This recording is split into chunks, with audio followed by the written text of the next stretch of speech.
Are you terrified by the current events happening around the globe? Are we in the last days? What did Jesus mean when he spoke about destruction, calamities, and apostasy? Nations against nations, wars and rumors of wars. Was it about the 21st century? What does earth will burn and its elements consumed actually mean?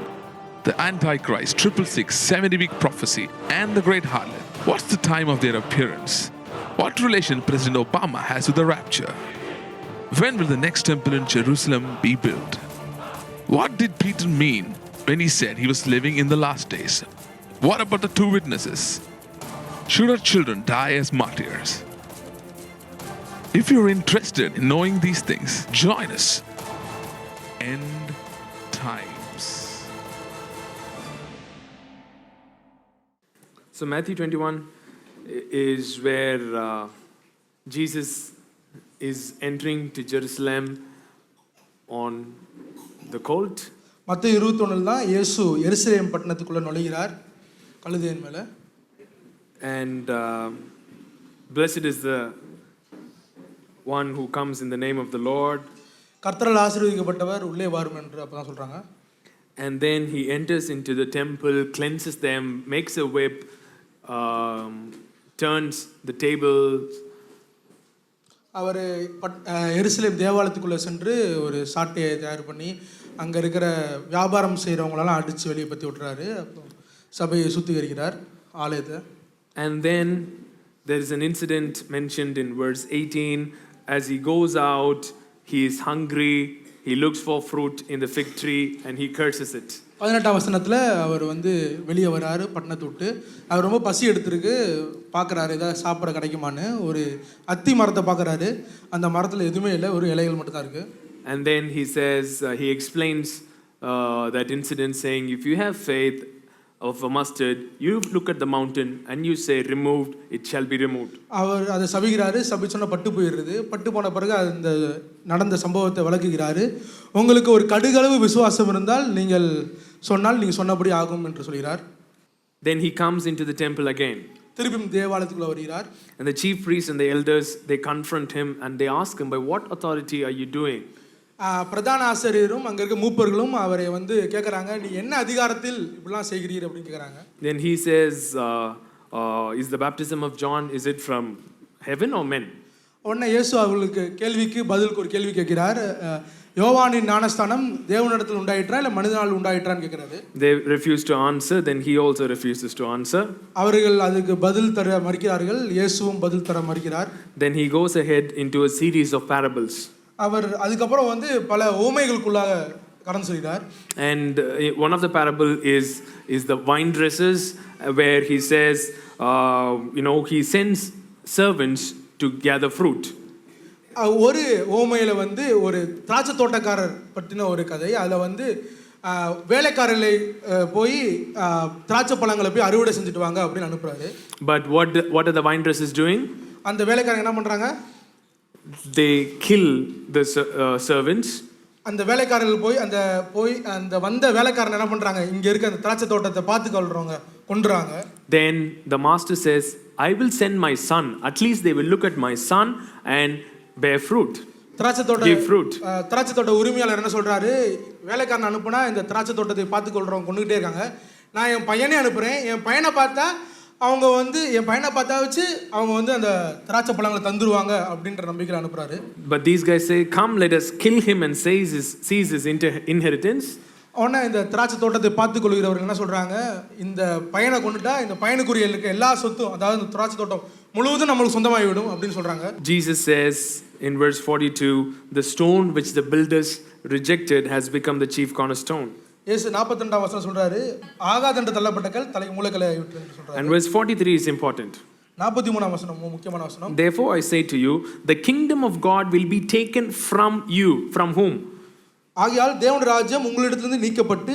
From whom?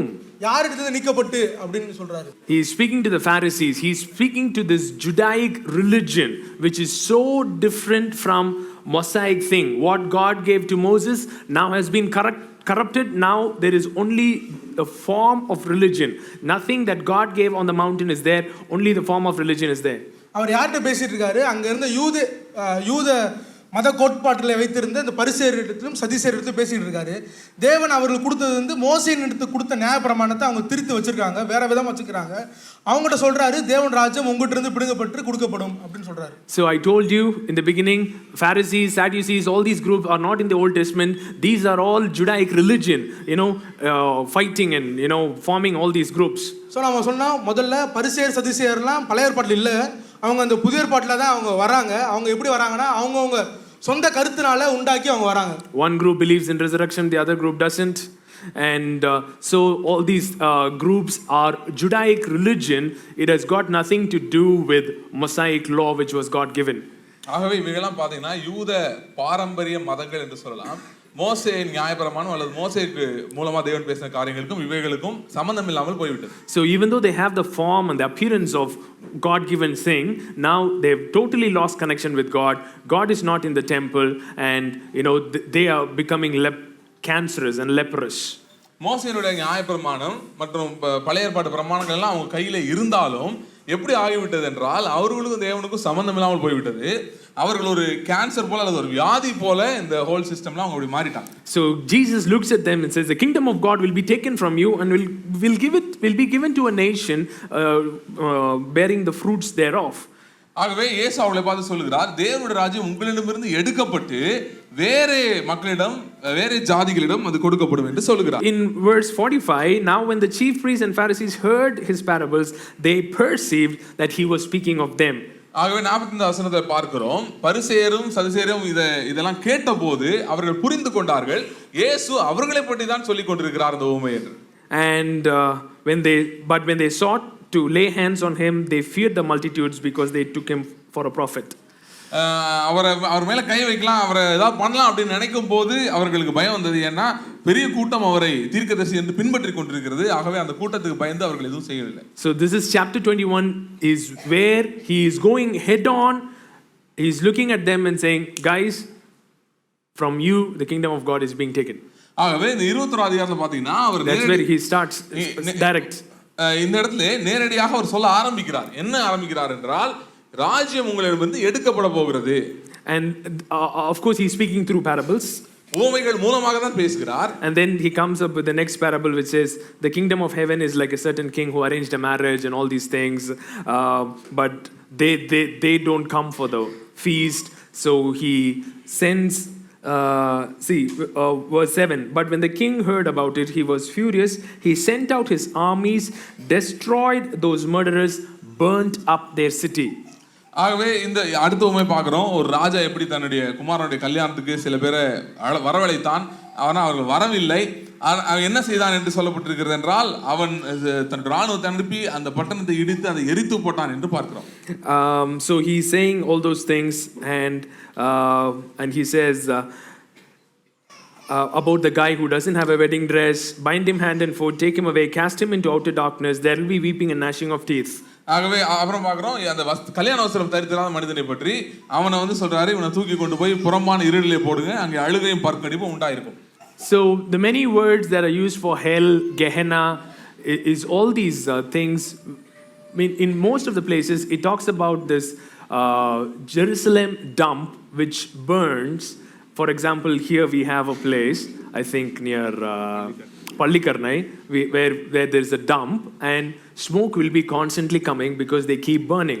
And they had such a dump in Jerusalem which is called Gehenna, where the smoke was always coming out.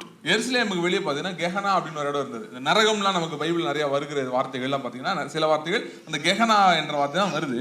கெஹனானா என்னன்னு சொல்லி பார்த்தீங்கன்னா அது ஒரு குப்பை கிடங்கு அல்லது எப்பொழுதும் எரிந்து கொண்டிருக்கிற குப்பை கிடங்கு. இப்போ பார்த்தீங்கன்னா அந்த துறைப்பாக்கம் பள்ளிக்கரணை பக்கத்தில் ஒரு பெரிய குப்பை ஒன்று கிடக்கும், அது அப்பப்போ எரியும், நிறைய வியாதி வரும், இந்த மாதிரி போயிட்டு இருக்கும். அந்த கான்ஸ்டன்ட்டாக எரிஞ்சிட்டே இருக்கு பாருங்க. ஸோ அது மாதிரி தான் கெஹனா என்கிற ஒரு இடம் அங்கே எருசலேமுக்கு வெளியே ஒரு குப்பை கிடங்கு போல கிடந்தது. And Jesus uses that word and says you will be thrown into Gehenna. No, you will be burnt up. You'll be burnt down to ashes. ஆகவே இயேசு மறுபடியும் ஒரு வார்த்தைகளை சொல்லுகிறத பார்க்க முடியும். அது சொல்லுவாரு, ராஜதந்திரர் புறம்பானீர்கள் அப்படின்னா கெஹனால இருப்பாங்க, அங்கே அவர்கள் அந்த குப்பைக்கு போல எரிந்து கொண்டிருப்பார்கள் என்று சொல்கிறார். And even then, so these guys come to counterattack Jesus, saying that, is it lawful to pay taxes? ஆகவே இயேசுவை இவர்கள் அரசியல் சூழ்ச்சியிலே சிக்க வைக்கலாம் என்று சொல்லி அவரிடம் வந்து கேள்வி கேட்கிறார்கள். அவரை பார்த்து கேட்கிறாங்க, ராயருக்கு வரி கொடுக்க வேண்டியது அவசியமா இல்லையா? And Jesus also answers it using wisdom. இயேசுவும் ஞானத்தை பயன்படுத்தி அவருக்கு பதில் கொடுக்கிறார். Then Sadducees come and ask about resurrection. அப்புறம் பார்த்தா சதுசேயர் வந்து மரித்தோர் உயிர்த்தெழுதலை குறித்து அது ஒரு கேள்வி கேட்கிறார்கள். And Jesus throws back a question and says, if Jesus, if Christ, Messiah, is the son of David, then how did David call him Lord? இயேசுவும் பாத்தீங்கன்னா அவங்க கேட்கிற கேள்விக்கெல்லாம் மறுபடியும் கேள்வி கேட்கிறாரு. ஒரு கேள்வி கேட்கிறாரு, தாவீது வந்து இயேசு தாவீதுடைய குமாரன், இயேசு இல்ல மேசியா தாவீதுடைய குமாரன் என்று நீங்கள் சொல்லுகிறீர்கள். ஆனால் தாவீதே மேசியாவை வந்து ஆண்டவர் என்று சொல்லியிருக்கிறான். ஆண்டவர்னா எப்படி அவர் குமாரனா இருக்க முடியும் என்று கேள்வி கேட்கிறார். No one was able to answer him. யாரும் அவருக்கு பதில் சொல்ல முடியவில்லை. From that day onward, nobody dared question him. அந்த நாள் முதற்கொண்டு ஒருவனும் அவரிடம் கேள்வி கேட்க துணியவில்லை. That is verse 46, the last verse of 22. 22 அதிகாரத்தின் 46வது அதாவது கடைசி வசனம். Matthew chapter 23 can be given a heading like ayyo. The whole chapter is ayyo chapter, where he says, woe unto you Pharisees. He's not speaking in parables. Now he's not telling stories. Now he's not speaking analogy, metaphor. Now, boom on the face, he hits them saying, you guys are hypocrites. You guys are tomb. You guys are this. You guys are that. இப்ப பாருங்க, கொஞ்ச நேரம் அவர் நல்லா settle ஆனா cross bad shot ஆடுற மாதிரி ஓப்பனாவே சொல்ல ஆரம்பிச்சிட்டாரு. வாயை திறந்து சொல்லிட்டு இருக்காரு, அப்பா உங்களுக்கு ஐயோ ஏதோ ஒரு ஊமையெல்லாம் சொல்ல நேரடியா சொல்லிட்டாரு.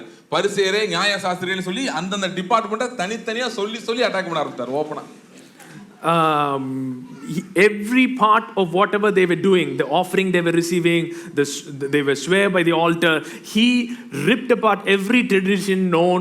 He was going head on, full blaze, daga like Rambo. சமாதான பிரபுன்னு சொன்னாங்க. ஆனா அவர் பாத்தீங்கன்னா போட்டு தாக்குறாரு. எல்லா டீச்சிங் ஒரு டீச்சிங் விடல, போட்டு தாக்கு யூடியூப் ஃபுல்லா அந்த வீடியோ தான் இருக்கு. சோ ஃபுல்லா சொல்லிட்டே இருக்காரு, இது தப்பு அது தப்பு இது தப்பு. Verse 31. He says, therefore you are witnesses against yourself that you are the sons of those who murdered the prophets. Fill up, see, this is very important word. He says, fill up then the measure of your father's guilt. அவர் சொல்லுகிறார், அதாவது உங்கள் பிதாக்கள் வந்து தீர்க்கதரிசிகளை கொலை செய்தான்றதுக்கு இப்ப நீங்களே சாட்சியா இருக்கீங்க. நீங்க என்ன பண்ணுங்க, அவங்க விட்டு வச்சதை நீங்க நிரப்புங்கள், அந்த அளவை அக்கிரமத்தின் அளவை நிரப்புங்கள் என்று சொல்லுகிறார். Serpents, brood of vipers, how can you escape the condemnation of Gehenna? சொல்றார், விரியன் பாம்பு குட்டிகளே, வரப்போகிற அந்த கெஹனா அழிவிலிருந்து உங்களை யார் காப்பாற்ற முடியும்? Therefore indeed I send you prophets, wise men and scribes. Some of them you kill and crucify, some of them you will scourge in your synagogues and persecute them from city to city, that on you may come all the righteous blood shed on the earth. இயேசு சொல்கிறார், உங்களிடம் எத்தனையோ தீர்க்கதரிசிகள் ஞானவான்களை அனுப்பினேன், சிலரை கொலை செய்தீர்கள், சிலரை பட்டணத்துக்கு பட்டணம் துன்புறுத்தினீர்கள். சோ கொல்லப்பட்ட அனைத்து பரிசுத்தவான்களின் இரத்தமும் உங்களிடத்தில் காணப்படுகிறது என்று பேசிக் கொண்டிருக்கிறார். See, and he says all the righteous blood that was shed upon the earth. பூமி மேல் சிந்தப்பட்ட நீதிமான்களின் இரத்தம்.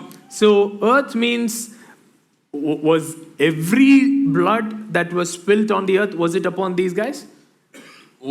பூமியின் மேல் அப்படி சொல்லும்போது பூமியில, அதாவது உலகம் எங்கிலும் இந்த பூகோள உருண்டை இருக்குல்ல, அதுல இருக்க எல்லா இடத்துலயும் சிந்தப்பட்ட ரத்தங்கள் எல்லாம் இவங்க மேல வந்ததுன்னு சொல்றாரா?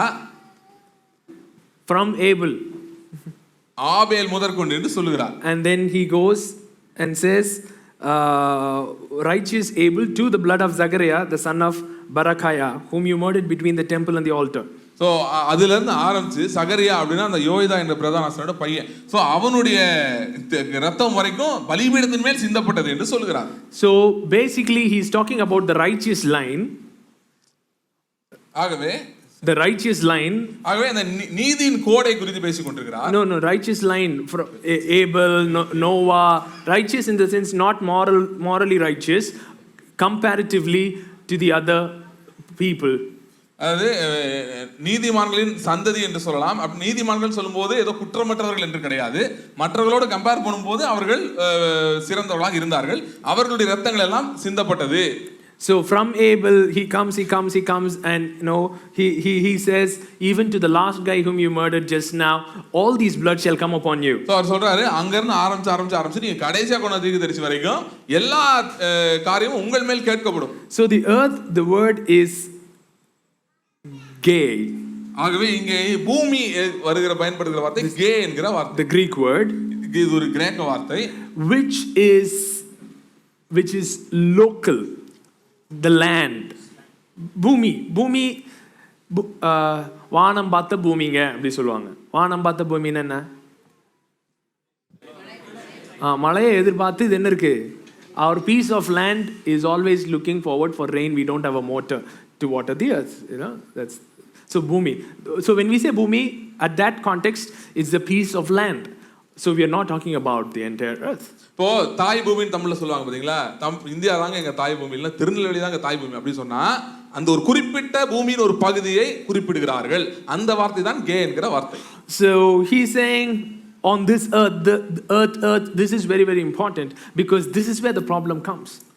இந்த வார்த்தை இந்த பூமிக்கு பயன்படுத்தப்பட்ட வார்த்தை மிக முக்கியம் பாருங்க. ஏன்னா இதை வைத்து தான் சர்ச்சையே வருகிறது. So he says every blood, all these things shall be coming upon you. அவர் சொல்லுகிறார் இந்த இரத்தப்பழி எல்லாம் உங்க மேல வரும். And verse 36 is important. 36வது வசனம் ரொம்ப முக்கியம். Assuredly I say to you. சொல்லுகிறாரு நிச்சயமாக நான் சொல்லுகிறேன். Everything Jesus says is important, but if he says assuredly, that means it's very important. இயேசு சொல்றதெல்லாம் முக்கியமானதான். அவரே வந்து நிச்சயமாக இல்ல மெய்யாகவே அப்படினு சொல்லிட்டாருன்னா அது ரொம்ப ரொம்ப முக்கியமான அர்த்தம். Says assuredly I say to you all these things. Say these things. சொல்றாரு இந்த எல்லா காரியங்களும். What are these things? இந்த காரியங்கள்லாம் என்ன? 8 கால் பூச்சிக்கு எத்தனை கால் அப்படினாலும் திருதிருன்னு முழிச்சா என்ன அர்த்தம்? What are these things? Chapter 23, woe unto you, you will be burnt in Gehenna, you will be this, you will be that, you will be removed, blood will come upon you, judgment will come upon you, all these things shall come upon this generation. எவைகள் எல்லாம் அப்படினு சொன்னா அந்த ஐயோ அதிகாரத்துல சொல்லிருக்காரு பாத்தீங்களா 23. அதுல சொல்லப்பட்டிருக்க எல்லா ஐயோ இது நடந்துரும் அது நடந்துரும் இது அழிஞ்சு போயிடும் இது தாழ்த்தப்பட்டு போகும் நிறைய சொல்லிருக்காரு. அந்த எல்லாமே இந்த சந்ததி மேல் நடைபெறும் என்று சொல்கிறார். And then the next immediate verse is, oh Jerusalem, Jerusalem, the one who kills the prophets. See, you should not immediately think that Jesus found pleasure in bringing judgment upon these guys. நீங்க என்ன நினைச்சிட கூடாதுன்னா இயேசு அவங்க ரொம்ப அவரை ஏத்துக்கிறதுனால அவருக்கு கோவம் வந்துருச்சு அதனால இவங்க நல்லா தண்டனை கொடுத்து அப்பா இப்பதான் நிம்மதியா இருக்கு அப்படின்னு சொல்றாருன்னு கிடையாது. No, his heart is broken. அவருடைய இருதயம் உடைந்திருக்கிறதை நாம் பார்க்க வேண்டும். He literally groans and says these words, oh Jerusalem, Jerusalem, the one who kills the prophets, stones those who are sent to her. How often I wanted to gather you children together as a hen gathers her chicks. எருசலேமை பார்த்து ஒரு புலம்புகிறார். எருசலேமே எருசலேமே தீர்க்கதரிசிகளை கொலை செய்து உன்னிடத்தில் அனுப்பப்பட்டவர்களை கல்லெறிகிறவளே எத்தனையோ தரம் கோழி தன் குஞ்சுகளை சேர்த்துக்கொள்ளும் மனமாக உன்னை சேர்த்துக்கொள்ள நான் மனதாயிருந்தேன். See, Jerusalem had so many adjectives in the Old Testament, the bride, the beautiful, so many good adjectives were used in the Old Testament. Finally Jesus changes the adjective and says the one who stones the prophets, kills them. That's the adjective now for Jerusalem. எருசலேமுக்கு பாத்தீங்கன்னா நிறைய நல்ல நல்ல பெயர்கள் இருந்தது. அது ராஜாவின் நகரம், மணவாட்டி நகரம், நிறைய நல்ல நல்ல காரியங்கள், அழகான நகரம் எல்லாம் நிறைய இருந்தது. ஆனால் இயேசு இங்கே ஒரு இறுதியாக ஒரு பேரை கொடுக்கிறார். என்ன பேர்னா தீர்க்கதரிசிகளை கொலை செய்கிறவளே. See, your house is left to you desolate. இதோ உன் வீடு பாழாய் விடப்படும். He did say, my father's house you are making it a den of thieves. But finally how he ends is, see, your house. He's not saying my house. ஆரம்பத்தை பாத்தீங்கன்னா தெரியும் தேவாலயத்தை போய் சொல்றாரு என் பிதாவின் வீட்டை நீங்க இப்படி பண்ணிட்டீங்களே அப்படின்னு சொல்றாரு. ஆனா இப்ப கடைசில என்ன சொல்றாரு பாருங்க உன்னுடைய வீடு என்று சொல்லுகிறார். He says your house is left to you desolate. அது பார்த்து சொல்றாரு உன்னுடைய வீடு வந்து பாழாய் விடப்படும். And we're chapter 24 where the end time passage comes. See, this is the build up 21, 22, 23, 24. So now we are into the end time passage. So 21, 22, 23 பார்த்தீங்கன்னா இதெல்லாம் அந்த கடைசி கால பகுதிக்கு ஒரு ஆரம்ப பகுதியாக ஒரு முன்னோட்டமாக இருக்கிறது. இங்கே தான் நம்ம அந்த கடைசி கால பகுதிக்குள் நுழைகிறோம். The problem is those who are teaching end times, they don't start from Matthew 21, they are starting from Matthew 24. பிரச்சனைனா கடைசி காலத்தை பத்தி போதிக்கிறவங்க 21 அதிகாரத்திலிருந்து போதிக்க ஆரம்பிக்கிறது இல்ல, 24ல இருந்து தான் ஆரம்பிக்கிறாங்க. So they start with the first one. Even if they start in 24, if they start in verse 1, things would be very clear. 24 ஆரம்பிச்சா கூட ஓகே தான், ஆனா முதல் வசனத்துல இருந்து ஆரம்பிச்சாங்கன்னா தெளிவாக இருக்கும். Then Jesus went out and departed from the temple. See, he is in the temple saying all these things. He said my house, finally he said your house, and then he is departing from the temple. That is the most prophetic act, that God is leaving this temple. பாத்தீங்கன்னா முதல்ல என்னுடைய வீடுன்னு சொன்னவரு உன் வீடு உன்னிடம் விடப்படும் சொன்னாரு. அதோட பாத்தீங்கன்னா தீர்க்க தரிசனம் இங்க அடையாளம் என்னன்னு பாத்தீங்கன்னா இயேசு அந்த பில்டிங்கை விட்டு வெளியே போயிடுறாரு. See, the glory departing from the temple has been a general theme of sign of destruction in the Old Testament. When the glory departs from the temple, everybody will tear their thing and they will say, okay, God has left us and we are going to become desolate. பழைய ஏற்பாட்டில் பார்த்தீங்கன்னா எப்பெல்லாம் மகிமை தேவாலயத்தை விட்டு விலகுகிறதோ அப்பெல்லாம் பார்த்தீங்கன்னா ஜனங்கள் தங்கள் வருஷத்தை கிழிச்சுக்குவாங்க. ஏன்னு சொன்னா அப்படின்னா என்ன அர்த்தம்னா தேவன் அவங்களை விட்டுட்டாருன்னு அர்த்தம், அங்க ஒரு அழிவு வரப்போகுது என்று அர்த்தம். Actually, during the time of Jesus, there was no glory to leave. It was just temple. இயேசு காலத்தை பார்த்தீங்கன்னா அங்க மகிமையெல்லாம் ஒன்றும் இல்லை, அண்ணா காய்பா மட்டும் தான் இருந்தாங்க. So the very glory entered was when Jesus came and took the Isaiah scroll and read and said, in your eyes you are seeing these things being fulfilled. ஆகவே அந்த இடத்துல மகிமை எப்பதான் வந்தது அப்படின்னு சொல்லி பாத்தீங்கன்னா இயேசு கிறிஸ்து தேவாலயத்தில் உட்கார்ந்து ஏசாயா 61 தோல் சுருள் எடுத்து படிச்சுட்டு இந்த வார்த்தைகள் உங்கள் காது கேட்க இப்பொழுது இங்கு நிறைவேறிற்று அப்படின்னு சொல்றாருல, அப்பொழுதுதான் மகிமையே அங்க உள்ள வந்தது ஆக்சுவலா. So but they rejected the glory. ஆனால் மகிமை அவர்கள் வேண்டாம் என்று சொல்லிவிட்டார்கள். So finally he says your house is left to you desolate and he departs from the temple. ஆகவே சொல்கிறார் உன் வீடு உன்னிடமாய் பாழாய் விடப்படும் என்று சொல்லிட்டு அவர் தேவாலயத்தை விட்டு கிளம்பி வெளியே போயிடுறார். And when he is coming out, disciples having no clue, they are looking at the temple and the building and say, Jesus, look at this building, so wonderful, right? அவங்களுக்கு இவர் என்ன பேசுறாருன்றது ஒன்றும் சுத்தமா புரியல. ஏன்னா டூரிஸ்ட் கைட் மாதிரி அதை பார்த்து சார் பாருங்க கல் நல்லா இருக்கா, இது எங்க ராஜா அந்த ராஜா காலத்துல இங்க இருந்து வந்தது அங்க இருந்து வந்ததுன்னு சொல்லிட்டு இருக்காங்க. It was such a wonder, even when finally in AD 70 they wanted to destroy the Romans itself. They said, we do not want to destroy the temple. Ask John Levi to come out of the temple. We'll kill him and we'll finish the revolt. We do not want to destroy the temple because it's so beautiful. இந்த ஆலயம் உண்மையிலே பார்த்தீங்கன்னா அழகாக தான் இருந்தது, அவங்க ஒன்றும் பொய் சொல்லலை. ஸோ நல்ல ஆலயம் தான், நல்லா கட்டப்பட்டு இருந்தது. எப்படி பார்த்தீங்கன்னா கிபி 70 ரோமர்கள் அழிக்க வந்த போது தீத்து அப்படின்ற அந்த தளபதி வந்து கெஞ்சினான், தயவு செய்து அந்த பிரச்சனை பண்ற ஆளை மட்டும் வெளியே அனுப்பி வர சொல்லுங்க, அவனை மட்டும் நாங்கள் தூக்கிட்டு போயிடுறோம், ஆலயத்தை நாங்கள் இடிக்க விரும்பவில்லை, இது ஒரு நல்ல கட்டடம் இருக்கட்டும் அப்படின்னு சொல்லி எவரோ அவங்க முயற்சித்தாங்க. அவர் வழி இல்லாதனால தான் இடிச்சாங்க. It was a wonder. So ஏறக்குறைய ஒரு உலக அதிசயம் போல அப்படி அழகாக வடிவமைக்கப்பட்டிருந்தது. It was the centerpiece. அது அந்த மக்களுக்கே ஒரு மைய இடமாக காணப்பட்டது. So for Romans it's a wonderful architect, for Jews it is the house of God. ரோமர்களை பொறுத்தவரையிலே அது ஒரு மிக சிறப்பான அழகான கட்டிடம், யூதர்களை பொறுத்தவரையிலே அது தேவனுடைய வீடு. And Jesus said to them, verse 2, 24:2, Jesus 24:2, do you not see all these things? Assuredly I say to you, not one stone shall be left upon the other that shall be thrown down.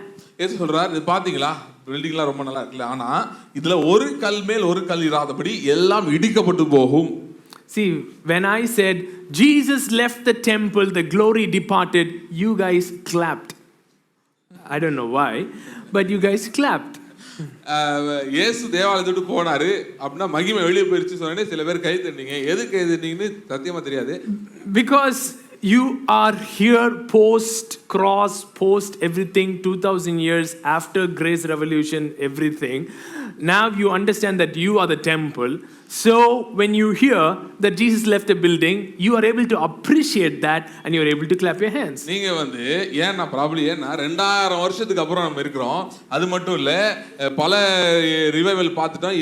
ஆவியானவருடையது அப்புறம் கிருபை எல்லாவற்றையும் நல்லா பார்த்துட்டோம். எல்லாத்துக்கும் மேல father sous வேற உட்கார்ந்திருக்கோம். So அப்படி உட்கார்ந்திருந்து நீங்க கை தட்டுறதுல ஓகே உங்களுக்கு அது அப்ரிஷியேட் பண்ண தெரியுது உங்களுக்கு அதை பார்த்து.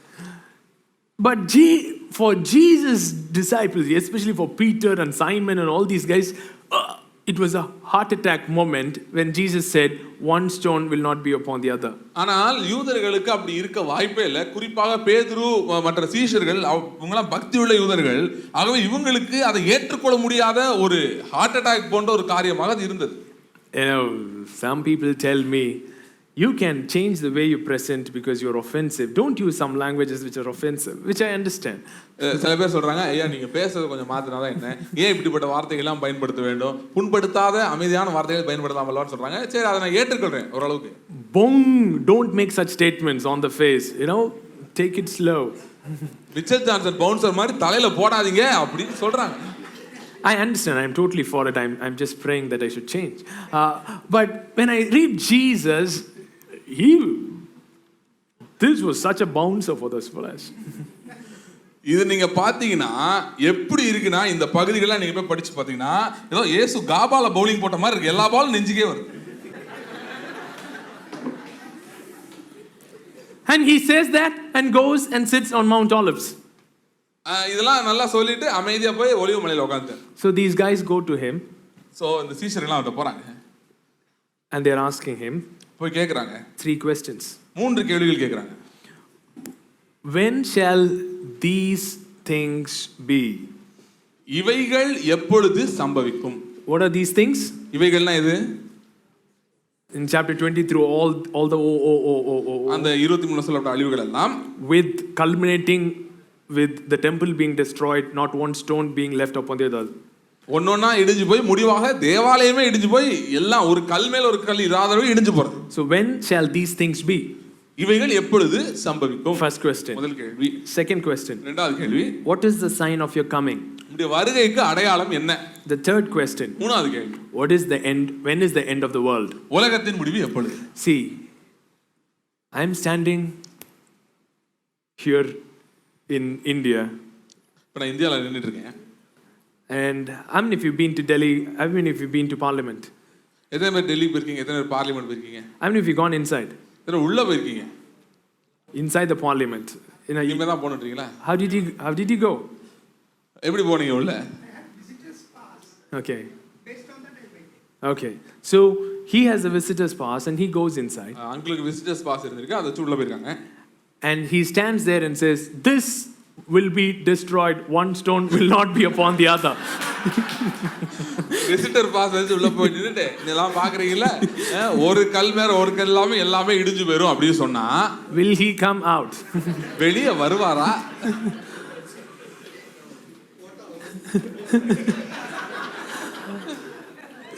So when he goes, if anybody goes inside Parliament and says one stone will not be upon the other, they are not saying the foundation is cracking. That's not what they are saying.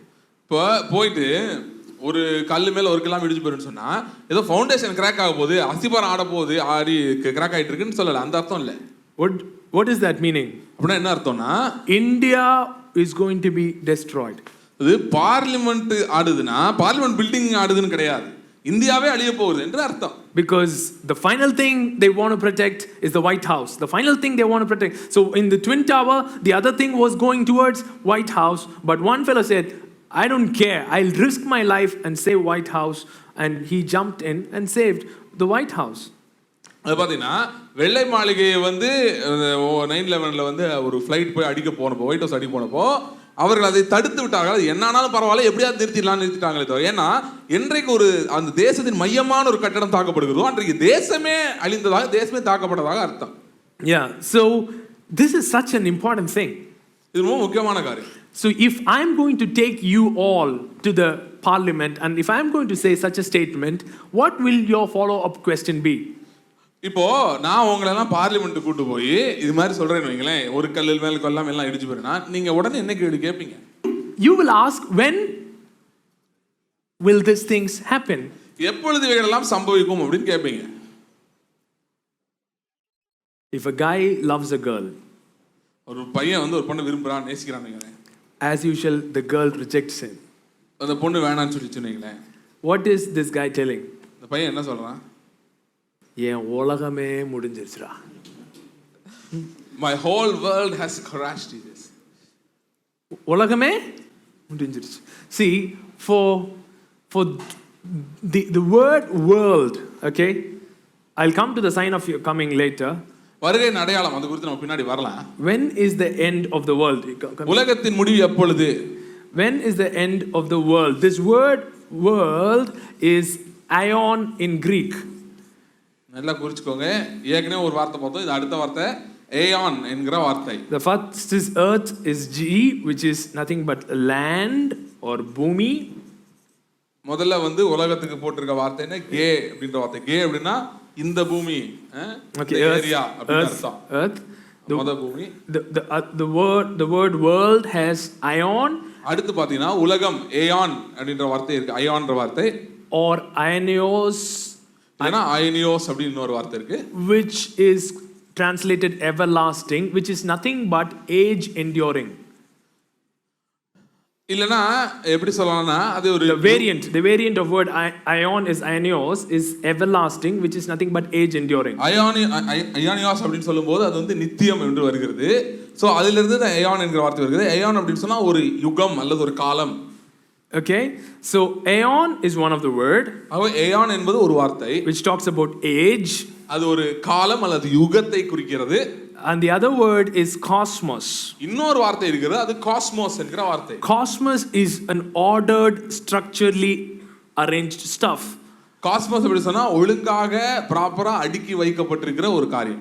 You know, anything, any organized thing can be called cosmos.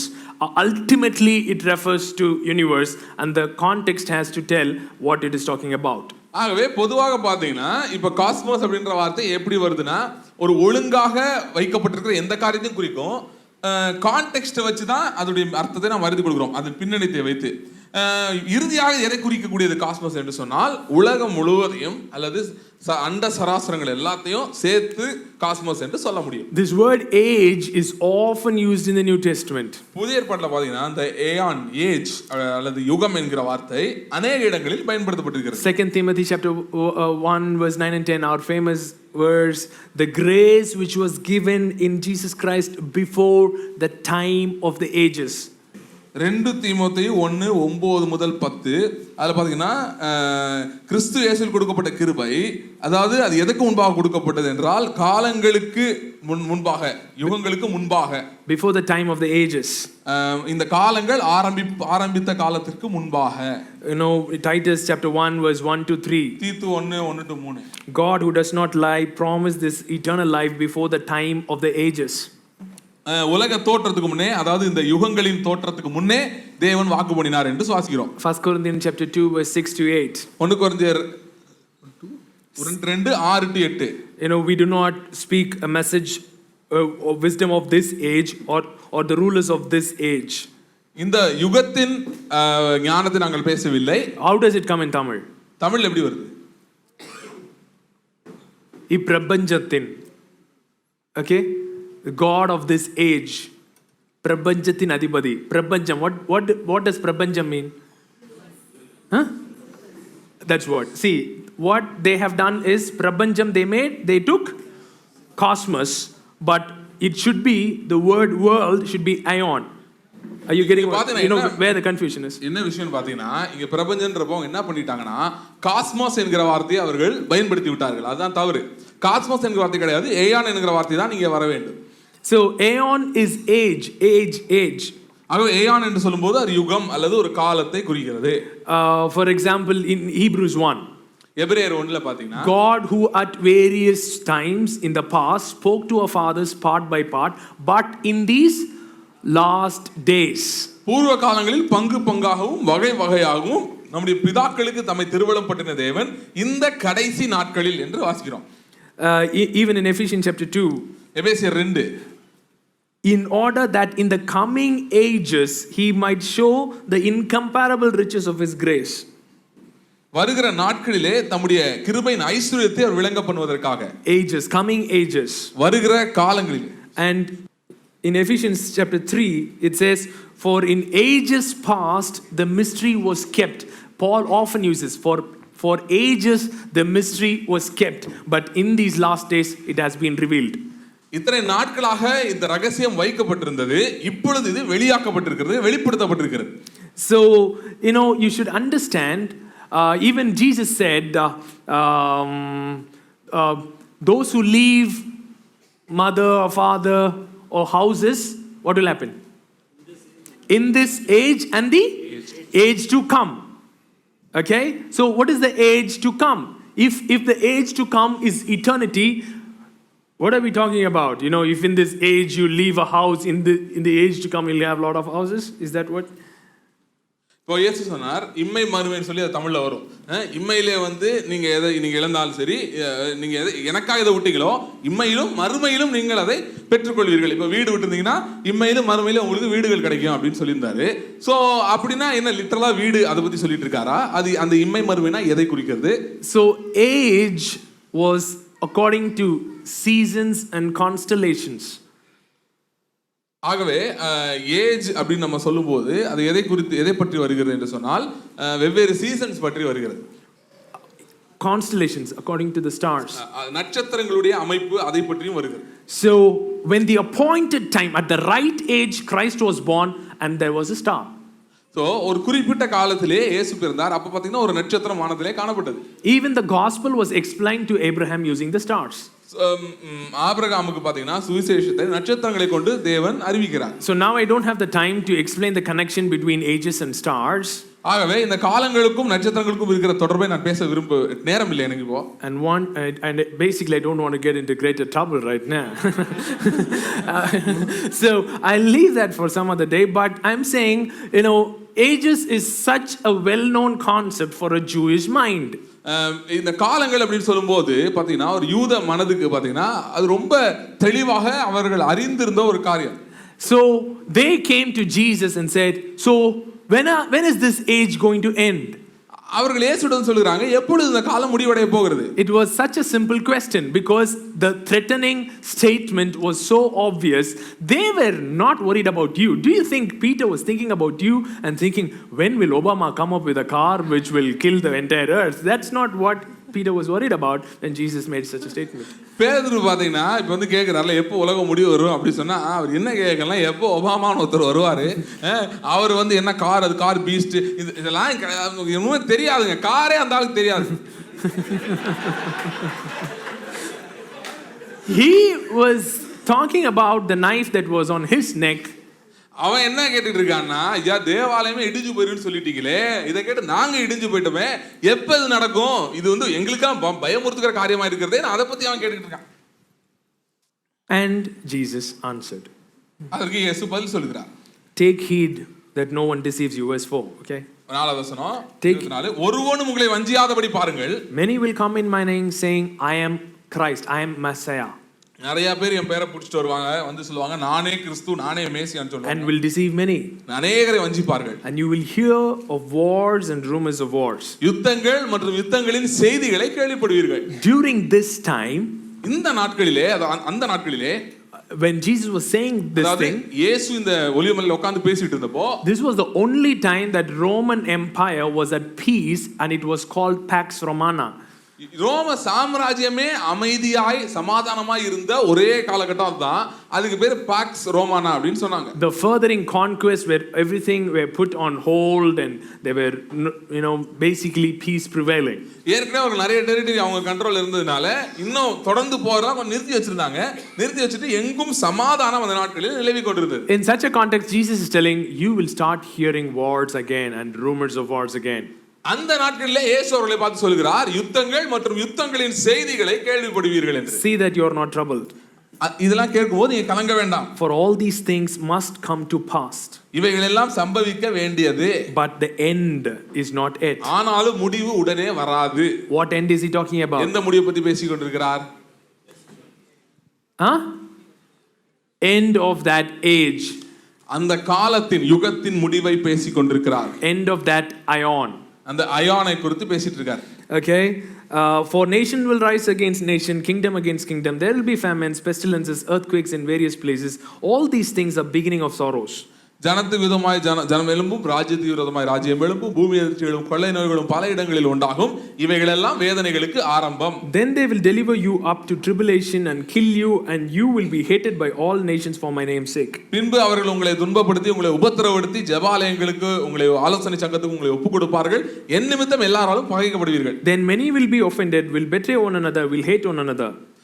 நிறைய பேர் அந்த நாட்களிலே பின்வாங்கி போவார்கள், ஒருவரை ஒருவர் காட்டி கொடுப்பார்கள். See, in 2 days of meeting, they had 8,000 followers. ரெண்டே நாள் கூட்டத்துல 8,000 பேர் இருந்தாங்க.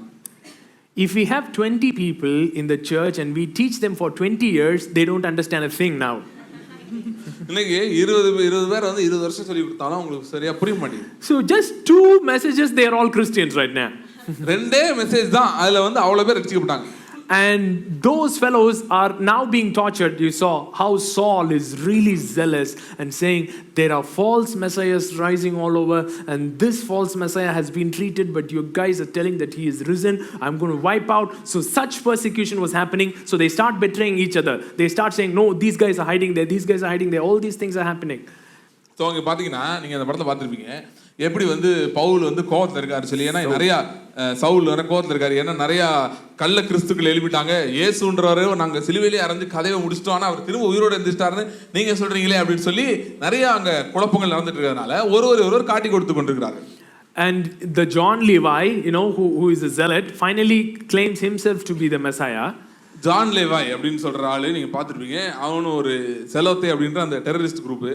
அவன் பார்த்தீங்கன்னா அவன் கடைசியில் என்ன சொல்லிடுறான், நான் தான் மேசியா அப்படின்னு சொல்லிடுறான். And lot of false messiahs were rising up, and they were doing signs and wonders.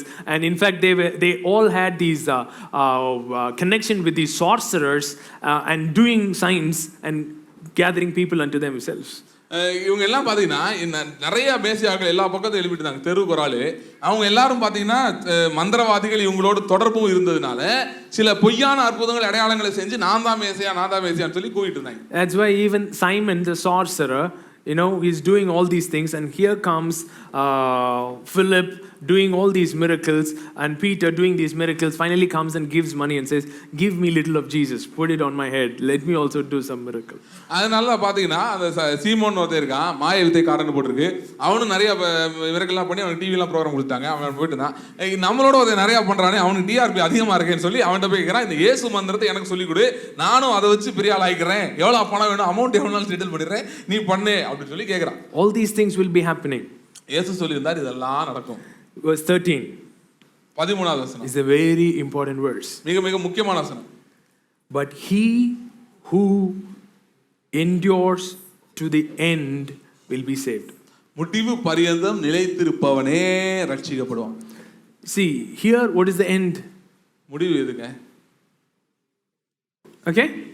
என்ன முடிவு? End of the age. இந்த காலத்தின் ஏயானோட முடிவு. So what really signifies the end of the age? முடிவு வர்றது எதுங்க காட்டும்? See, all these things are beginning of sorrow, but what will really tell people that the age has ended? இப்போ இதெல்லாம் வேதனைகளுக்கு ஆரம்பம் சொல்லி பார்த்தோம். காலம் முடிஞ்சிருச்சுன்றது எதுங்க காட்டும்? எது சொல்லும்? When temple is destroyed, when one stone is not upon the other, these guys can be very clear what has ended. The age has ended. எப்போ தேவாலயம் இடிக்கப்பட்டு ஒரு கல் மேல ஒரு கல் இல்லாம இருக்குதோ அப்போ இவங்க என்ன முடிவு பண்ணலாம்னா இப்போ உண்மையாகவே இந்த கால முடிவுக்கு வந்து விட்டது. But he who stands firm till the end. முடிவு பரியந்தம் நிலைத்திருப்பவனே. So what was happening? Because of lot of persecution, people started denying their faith. இப்போ என்ன நடந்ததுன்னா, இப்படி ஒரு பக்கம் பிரச்சனை, ஒரு பக்கம் கள்ள கிறிஸ்து இப்படிலாம் வந்துட்டு இருக்கிறதுனால நிறைய பேர் விசுவாசத்தை விலகி போய் கொண்டிருந்தார்கள். Everybody were departing from their faith. எல்லாரும் விசுவாசத்தை விலகிட்டு இருந்தாங்க. If you are smart, you will answer me right now. If they depart from their faith, they join whom? இப்போ விசுவாசத்தை விலகினாங்க எங்க போய் சேருவாங்க? Judaism. They go back to Judaism. யூத மதத்துக்கு தான் மறுபடியும் போவாங்க. And Judaism is standing for what? யூத மதம் எதுக்கு நின்னுட்டு இருக்கு போ? For the temple. தேவாலயத்துக்காக நின்னுட்டு இருக்குது. So if they don't believe Jesus, they don't leave the temple. If they don't believe Jesus, they don't leave the temple. இப்போ இயேசு அவங்க விசுவாசிக்கலன்னு வைங்களேன், தேவாலயத்தை விட்டு வெளியே போக மாட்டாங்க. So if they stay in the temple, what is going to happen? தேவாலயத்தில் இருந்தாங்கன்னா என்ன நடக்க போகுது? They will be destroyed. அழிக்கப்பட போகிறார்கள். And they will not be saved. இவர்கள் மீட்கப்பட அவங்களுடைய சரீரங்கள் அல்லது அவங்க தப்பிக்க முடியாது. Saved from what? எதிலிருந்து தப்பிக்க முடியாது? Destruction. அழிவிலிருந்து தப்பிக்க முடியாது. That's why I'm repeatedly saying when the Bible uses saved, it hardly uses in context to heaven and hell. இப்போ ரட்சிக்கப்படுவார்கள் அப்படின்ற வார்த்தை இருக்கு பாத்தீங்களா? அந்த வார்த்தை நம்ம பைபிள் பல காரணங்கள் யூஸ் பண்ணிருக்கு. ரொம்ப சொற்பமா தான் பரலோகத்துக்கு போற அந்த ரட்சிப்பு, அதாவது இன்னைக்கு பாப்புலரா இருக்கிற ரட்சிப்பை ரொம்ப கொஞ்சமா தான் பேசியிருக்கு. For example, when Jesus says your faith has saved you, இயேசு ஒரு ஸ்திரியை பார்த்து சொன்னார், உன் விசுவாசம் உன்னை ரட்சித்தது. What happened? உடனே என்னாச்சு? Did she die and go to heaven? உடனே அந்த அம்மா ஸ்பாட்ல அவுட் ஆகி பரலோகத்துக்கு போயிடுச்சா? No. What happened? இல்ல. She got healed. அந்த அம்மா சுகமாயிருச்சு. So for her that day, what is salvation is healing. ஆனா ஆகவே அந்த அம்மாக்கு அந்த நாளிலே ரட்சிப்பு என்னன்னு சொல்லி பாத்தீங்கன்னா சுகம். So David cries out when enemies come, Lord, you are our salvation, please save us. That does not mean they all die and go to heaven. தாவீது சொல்றான், ஆண்டவரே நீரே என் ரட்சிப்பு, எதிரிகள் பக்கத்துல வந்துட்டாங்க, நீ காப்பாத்துங்க அப்படின்னு சொல்லும்போது அவன் ஆண்டவரே இந்த பிரச்சனையில இருந்து வெளியெடுங்க, அதுதான் எனக்கு ரட்சிப்புன்னு சொல்றானே தவிர ஆண்டவரே பரலோகத்துக்கு வந்துறேன் அப்படின்னு சொல்லல. The great statement Moses made, stand still and see the salvation of our God. மோசே வந்து என்ன சொல்றாரு, நீங்கள் நின்று கொண்டு நம்முடைய தேவனுடைய ரட்சிப்பை பாருங்கள் அப்படின்னு சொல்றாரு. What was salvation that day? என்ன ரட்சிப்பு? Knock somebody on their head and say, salvation is the most practical thing on planet Earth. உலகத்திலே ரட்சிப்பு என்பதுதான் மிக மிக மிக மிக நடைமுறையான ஒரு காரியம். So if you are in debt, what is salvation to you? கடன்ல இருக்கிறீங்கன்னா உங்களுக்கு எதுங்க ரட்சிப்பு? Coming out of debt. கடன்ல இருந்து வெளியே வரது. If you are, into a trouble, what is salvation for you? ஒரு கஷ்டத்துல இருக்கீங்கன்னா உங்களுக்கு எதுங்க ரட்சிப்பு? Look at something, we say salvation is very practical, meeting your point of your need right now. ஆகவே ரட்சிப்பு என்பது மிக மிக நடைமுறை காரியம். உங்களுக்கு இப்ப என்ன தேவையோ அந்த தேவையிலே உங்களை சந்திப்பது. But for those salvation, what do you need? You need faith.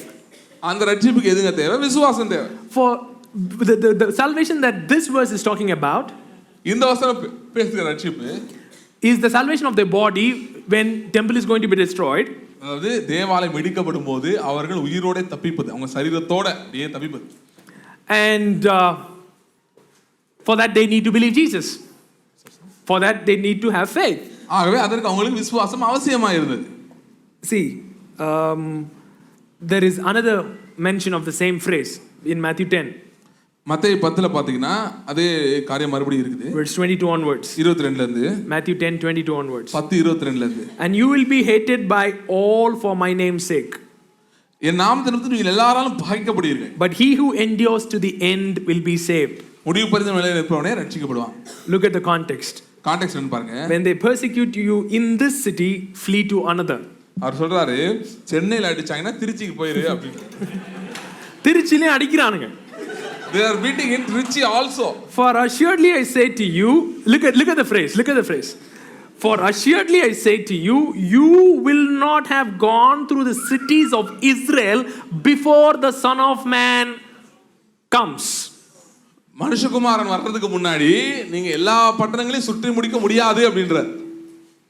This is very very important. நல்லா கவனிங்க, ரொம்ப முக்கியம். முடிவு பரிந்தம் நிலை நிற்பவன் ரட்சிக்கப்படுவான், முடிவு பரிந்த நிலை நிற்கிறவன் ரட்சிக்கப்படுவான் சொல்லி இன்னைக்கு சொல்றோம். Today we are saying he who stands firm till the end only will be saved. ரட்சிப்பை இழக்க கூடுமா? Is salvation eternal or not அப்படின்ற கேள்விக்கு இதுதான் மெயின் வசனம். இழக்க கூடும்னு சொல்றதுக்கு. No, for the question, can you lose your salvation? All the great theologians after the great study has come out with this verse. And say முடிவு பரிந்த நிலை நிற்பவன் தான் ரட்சிக்கப்படுவான்னு போட்டிருக்கு. அப்படின்னா என்ன அர்த்தம்? முடிவு பரிந்த நிலை நிற்காதவன் ரட்சிக்கப்பட மாட்டான், கண்டிப்பா ரட்சிக்கப்பட மாட்டான், செத்துருவான். ஆனா this has got nothing to do with heaven and hell. The context, look at somebody. உண்மையிலே முடிவு பரிந்த நிலை இருக்காட்டி யாருமே இதுலயுமே ரட்சிக்கப்பட முடியாது, அது வேற விஷயம். ஆனா இந்த கான்டெக்ஸ்ட் பாத்தீங்கன்னா பரலோகத்தையோ நரகத்தையோ பற்றிய கான்டெக்ஸ்ட் கிடையாது. And he is saying before the end comes, you wouldn't have crossed Samaria. சொல்றாரு இதெல்லாம் நடக்க முன்னாடி நீங்க சமாரியாவை கூட தாண்டி இருக்க மாட்டீங்கன்ற. எது நடக்கிறதுக்கு முன்னாடி? Before what could happen? மனுஷகுமாரன் வருவதற்கு முன்பாக சமாரியாவை கூட கடந்திருக்க மாட்டீங்க. Before the son of man comes, or the coming of the son of man, you would not have crossed Samaria. ரெண்டு பாசிபிலிட்டி தான் இப்போ இந்த வசனத்துக்கு. So for this verse there are only two possibilities. One, அவனுங்க Samariya cross பண்றதுக்கு முன்னாடி அவர் வந்துட்டாரு. Either before they cross Samaria he should have come. ரெண்டாவது பாசிபிலிட்டி, Two, இன்னும் அவனுங்க சமாரியாவே கிராஸ் பண்ணல. they haven't crossed Samaria till today. ரெண்டு ஆப்ஷன் தான். அவர் Only two சொன்னாரு options. மனுஷகுமாரன் வரக்கு முன்பாக உன்னை அடின்னு அடிப்பான், ஆனா நீ ஓடிட்டே இருப்ப. என்னதான் நீ ஓடினாலும் சமாரியா கூட கிராஸ் பண்ணிருக்க மாட்டா, அதுக்குள்ள என்ன வந்துருவாரு? மனுஷகுமாரன் வந்துருவாருன்னு சொன்னாரு. சோ ரெண்டு பாசிபிலிட்டி தான். So there are only two possibilities now. That either the son of man must have come before they cross Samaria, Samariya கடக்கிறதுக்கு முன்னாடி அவர் வந்திருக்கணும். or இல்லாட்டி these guys haven't crossed Samaria yet. இல்ல இன்னும் இவங்க சமாரியாவே கடக்கல. Or there is a third option. இல்ல மூணாவது ஒரு வழி இருக்கு. That Jesus was a liar. இயேசு பொய் சொன்னார். இது தனி எடுத்து போட்டாதீங்க. Okay. Jesus was a liar. ஒண்ணு இயேசு பொய் சொல்லியிருக்கணும். Otherwise these two options only work. இல்லனா இது ரெண்டுல ஒரு ஆப்ஷன் தான் இருக்கு. I am not going for the third option. மூணாவது ஆப்ஷனுக்கு போல. Jesus is the true prophet. இயேசு கிறிஸ்துவே மெய்யான தீர்க்கதரிசி. Whatever he says, அவர் என்னலாம் சொல்றாரோ it shall be so. எல்லாமே அப்படியே தான். So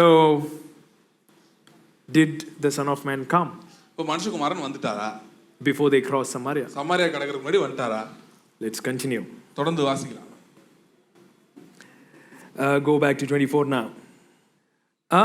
In the same context, he's saying in verse 14, in 13 he says, he who endures to the end will be saved. முதல்ல சொல்றாரு 13ல முடிவு வரை நிலைநிற்பவனே ரட்சிக்கப்படுவான்னு சொல்லிட்டாரு. In verse 14 he says, the gospel of this kingdom will be preached in all the world. 14ல சொல்றாரு ராஜ்யத்தினுடைய சுவிசேஷம் பூமி எங்கும் சாட்சியாக அறிவிக்கப்படும். As a witness to the nations, and then the end will come. அப்பொழுது முடிவு வரும். See, once again this verse is a problem. இந்த வசனம் இன்னொரு பிரச்சனை. And they say, no, gospel has to be preached to the ends of the world, then only the end will come. So basically, our guys do evangelism so that the end can come. So இதை வந்து பிடிச்சி நிறைய பேர் நினைச்சுக்கிறாங்கன்னா அப்படின்னா சுவிசேஷம் எல்லா ஊர்லேயும் அறிவிக்கப்படும் போல. ஸோ உஜ்பெகிஸ்தான், கஜகிஸ்தான் எல்லா நாட்டிலையும் டிவி ப்ரோக்ராம் ப்ரோக்ராம் போட்டு தாக்கு. ஸோ இவங்களாம் எதுக்கு ப்ரோக்ராம் நடத்துறாங்கன்னா நடத்திட்டா முடிவு வந்துடும் அப்படின்னு சொல்லி முடிவு வரட்டும் ப்ரோக்ராம் நடத்திட்டு இருக்காங்க. But here he is not talking really about that. ஆனால் இங்கே அதை பற்றி அவர் பேசவில்லை. Why? ஏன்? Come with me to Romans 1:8. ரோமர் 1:8 வாங்க. Romans 1:8. ரோமர் 1:8. It says, Paul is writing to Romans and he's saying, hey guys, your faith was spoken of throughout the world. ரோமர் பார்த்து சொல்றார் பவுல், அப்போ உங்க விசுவாசம் உலகெங்கும் பிரசித்தமாயிருச்சு. உலகெங்கும் உங்களுடைய விசுவாசத்தை பத்தி பேசுறாங்க. இப்ப என்ன கூட தான் எல்லா இடத்தும் சொல்றாங்க. பார்க்கும்போது உன்னை பத்தி உலகமே பேசுதுப்பா அப்படின்னு சொல்றாங்க. அப்படின்னா என்ன, உலகமே பேசுதுன்னு அர்த்தம்? தமிழர்கள், உலகம் எங்கும் இருக்கிற தமிழர்கள் என்னை பற்றி அறிந்திருக்கிறார்கள், என்னை நேசிக்கிறார்கள், எனக்காக ஜெபிக்கிறார்கள் என்று அர்த்தம். See, even people say this Jesuitian guy is known everywhere. So it doesn't mean literally, everywhere. Like it doesn't mean Obama and the other guy, David Cameron, are talking. Not that meaning actually. Not yet. No, it's good they talk later. Now they talk, they'll get bad. So what it means is that the Tamil diaspora, Tamil people who are living in different places, and also Indians and few other people who are in many parts of the world, they are definitely talking. ஊரே பார்த்து உன்னை சிரிக்குதுடா. That does not mean everybody in the Ur is laughing. No, if somebody tells you the entire city is mocking at you, it does not mean every single person in the city is mocking. Even when we talking about, India Australia match and say நம்ம Australia போட்டு அடி அடிச்சோம்ல, when we say that does not mean we really did something to Australia. We are talking about the team. இப்போ பாத்தீங்கன்னா இப்போ சச்சின் டெண்டுல்கரை உலகமே பாராட்டுதுன்றாங்க. உலகமே பாராட்டுது இல்ல, இந்தியாவில் இருக்க நிறைய பேர் அப்புறம் அங்கங்க 1-2 பேர் பாராட்டுறாங்க. அதுதான் உண்மை. ஆனா எப்படி சொல்றாங்க? உலகமே பாராட்டுது. So this word உலகமே is not உலகமே. See, the prophetic language is a language that exaggerates for driving home a point. ஆகவே இந்த தீர்க்கதரிசன மொழி அப்படின்னு ஒன்று இருக்கு. அந்த தீர்க்கதரிசன மொழியில முக்கியமானது என்னன்னு பார்த்தீங்கன்னா, ஒரு காரியத்தை நன்றாக புரிய வைப்பதற்காக, விளக்குவதற்காக அதை சற்று மிகைப்படுத்தி அந்த மிகைப்படுத்துகிற நடையிலே அவர்கள் சொல்லுவார்கள். In English it is called genre, styles of literature. ஆங்கிலத்தில் பார்த்தீங்கன்னா அது வந்து மொழியின் ஸ்டைல் சொல்றாங்க, ஸ்டைல்ஸ் ஆஃப் லிட்ரேச்சர் அப்படின்னு சொல்றாங்க. Poetic இல்லனா கவிதை நயம்னு சொல்லுவாங்க. Poetic. கவிதை நயம். What is poetic? கவிநயம்னா என்ன? For example, in Psalms are all poetic books.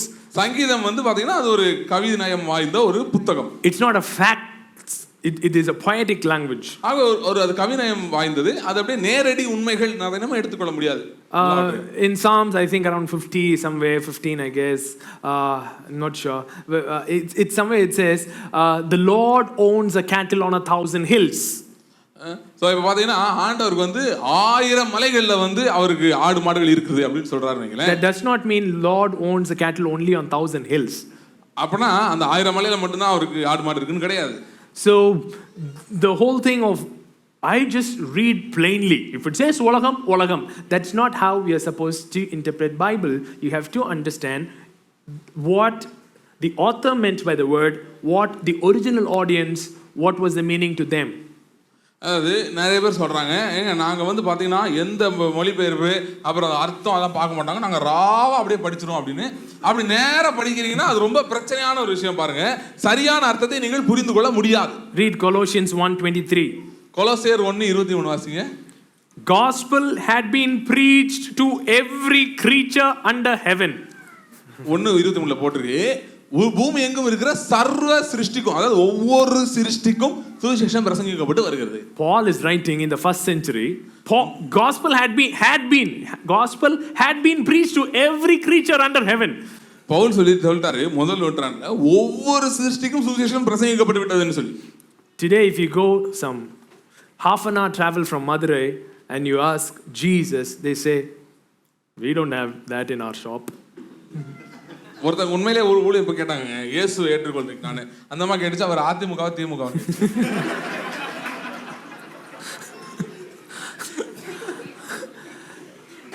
Then how can Paul make such a statement? இப்பவே இப்படி ஓடிட்டு இருக்கு, பவுல் எப்படி அப்படி சொல்லலாம் எல்லாருக்கும் பிரசங்கம் பண்ணியாச்சுன்னு சொல்லி.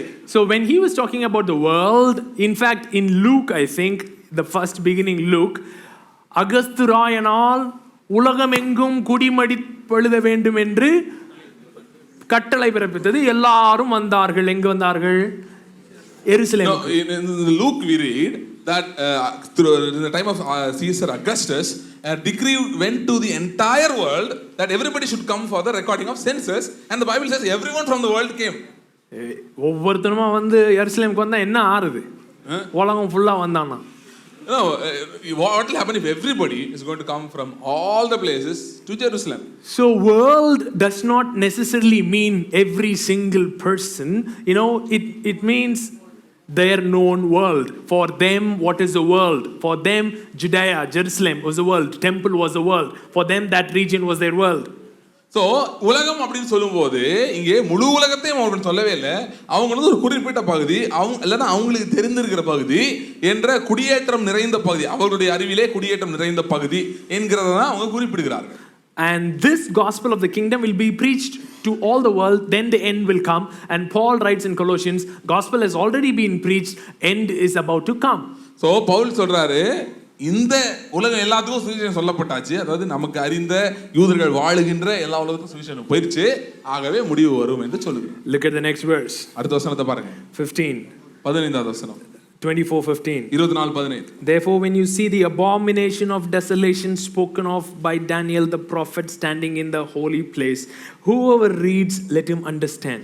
பாழாக்கும் அருவருப்பை குறித்து தானியேல் தீர்க்கதரிசி சொல்லி இருக்கிறானே, அதை நீங்கள் பரிசுத்த ஸ்தலத்திலே நிற்க காணும்போது வாசிக்கிறவன் சிந்திக்க கடவன்.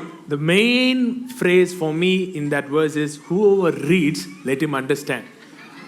என்னை பொறுத்தவரை முக்கியமானது என்னன்னா, இதை அவன் படிக்கிறானோ அவன் புரிந்து கொள்ளட்டும். Because Jesus understood when they read this verse, they will understand. Because they know Daniel 9, they know what abomination of desolation is, they know what will happen if that happens. So for us, it is cracking end times. For them, he who reads understands. அந்த நாட்களில் பார்த்தீங்கன்னா இயேசு வந்து என்ன சொல்றா, என்ன ஏன் இப்படி சொல்லியிருக்காருன்னா, அன்னைக்கு படிக்கிறவனுக்கு தானியேல் 9 தெரியும். தானியேல் 9 என்ன போடுறது நல்லா தெரியும். இன்னைக்கு அதுவே நிறைய பேர் தெரியல முதல்ல. ஸோ அது தெரியும். அதுக்கப்புறம் இந்த பாலாக்கம் வருவருக்குனா எதை பற்றி சொல்லியிருக்கு அப்படின்னு சொல்லி தெரியும். அந்த காலத்தை பற்றி தெரியும். அவங்க ரொம்ப எளிதாக அவங்க புரிஞ்சுக்கிடுவாங்க. இதை கண்டுபிடிக்கிறதுக்கு ஷெர்லாக் ஹோம்ஸ் தேவையில்லை. இன்னைக்கு தானியேல் 9 என்ன எழுதியிருக்குன்னு கேட்டா, என்ன எழுதியிருந்தாலும் நல்லா தான் எழுதியிருப்பாருன்னு சொல்லிட்டு இருக்கானுங்க. ஆனா சொல்றேன், தானியேல் 9ல நல்லா எழுதல அவரு. Today, when people ask, what does Daniel 9 says? So most people don't know, and they say, okay, whatever it is written, it will be good. But we are saying it is not good. And Jesus quotes Daniel 9. இயேசு தானியேல் 9 code பண்றாரு. And says, when you see the abomination of desolation in the temple, you will know what I'm talking about. இயேசு சொல்றாரு, பாழாக்கும் அருவருப்பை தானியேல் சொல்றான்லப்பா, அதை நீங்க டெம்பிள்ல நிக்கிறப்ப எப்ப பாக்குறீங்களோ அப்ப நான் சொல்றதை புரிஞ்சுக்கிடுவீங்க. Then let those who are in Judea flee to the mountains. யூதேயாவில் இருக்கிறவர்கள் மட்டும் மலைக்கு ஓடி போக கடவர்கள். Let him who is on the housetop, because they don't have fans, they all sleep in the housetop. You know, I think in some WhatsApp group somebody said, I think Mervin was saying that we don't have current, and somebody said go to the rooftop and sleep. Yeah, because if you don't have a current, you will lie down on housetop, and when you get up and see the abomination gathering around, God says, don't go down to the house to take some stuff. From the housetop, jump to the housetop and run for your life. So ஆண்டவர் என்ன சொல்றாருன்னா, அவங்க பார்த்தீங்கன்னா வீடுகள் மேல் அப்படின்னு சொன்னா அவங்க தூங்குறப்ப அங்கே ஃபேனு ஏசியில் இல்லாதனால அங்கே மேலே தான் தூங்கிட்டு இருப்பாங்க, நல்லா கூலாக இருக்குன்னு சொல்லி. இயேசு சொல்றாரு, பாலாக்கும் வருவது நீங்கள் பார்த்துட்டீங்க, அது கூடிக்கொண்டிருக்கிறத நீங்கள் பார்த்துட்டீங்கன்னா அங்கே இருக்கிறவன் கீழே இறங்க எதுக்கும் போகாதீங்க.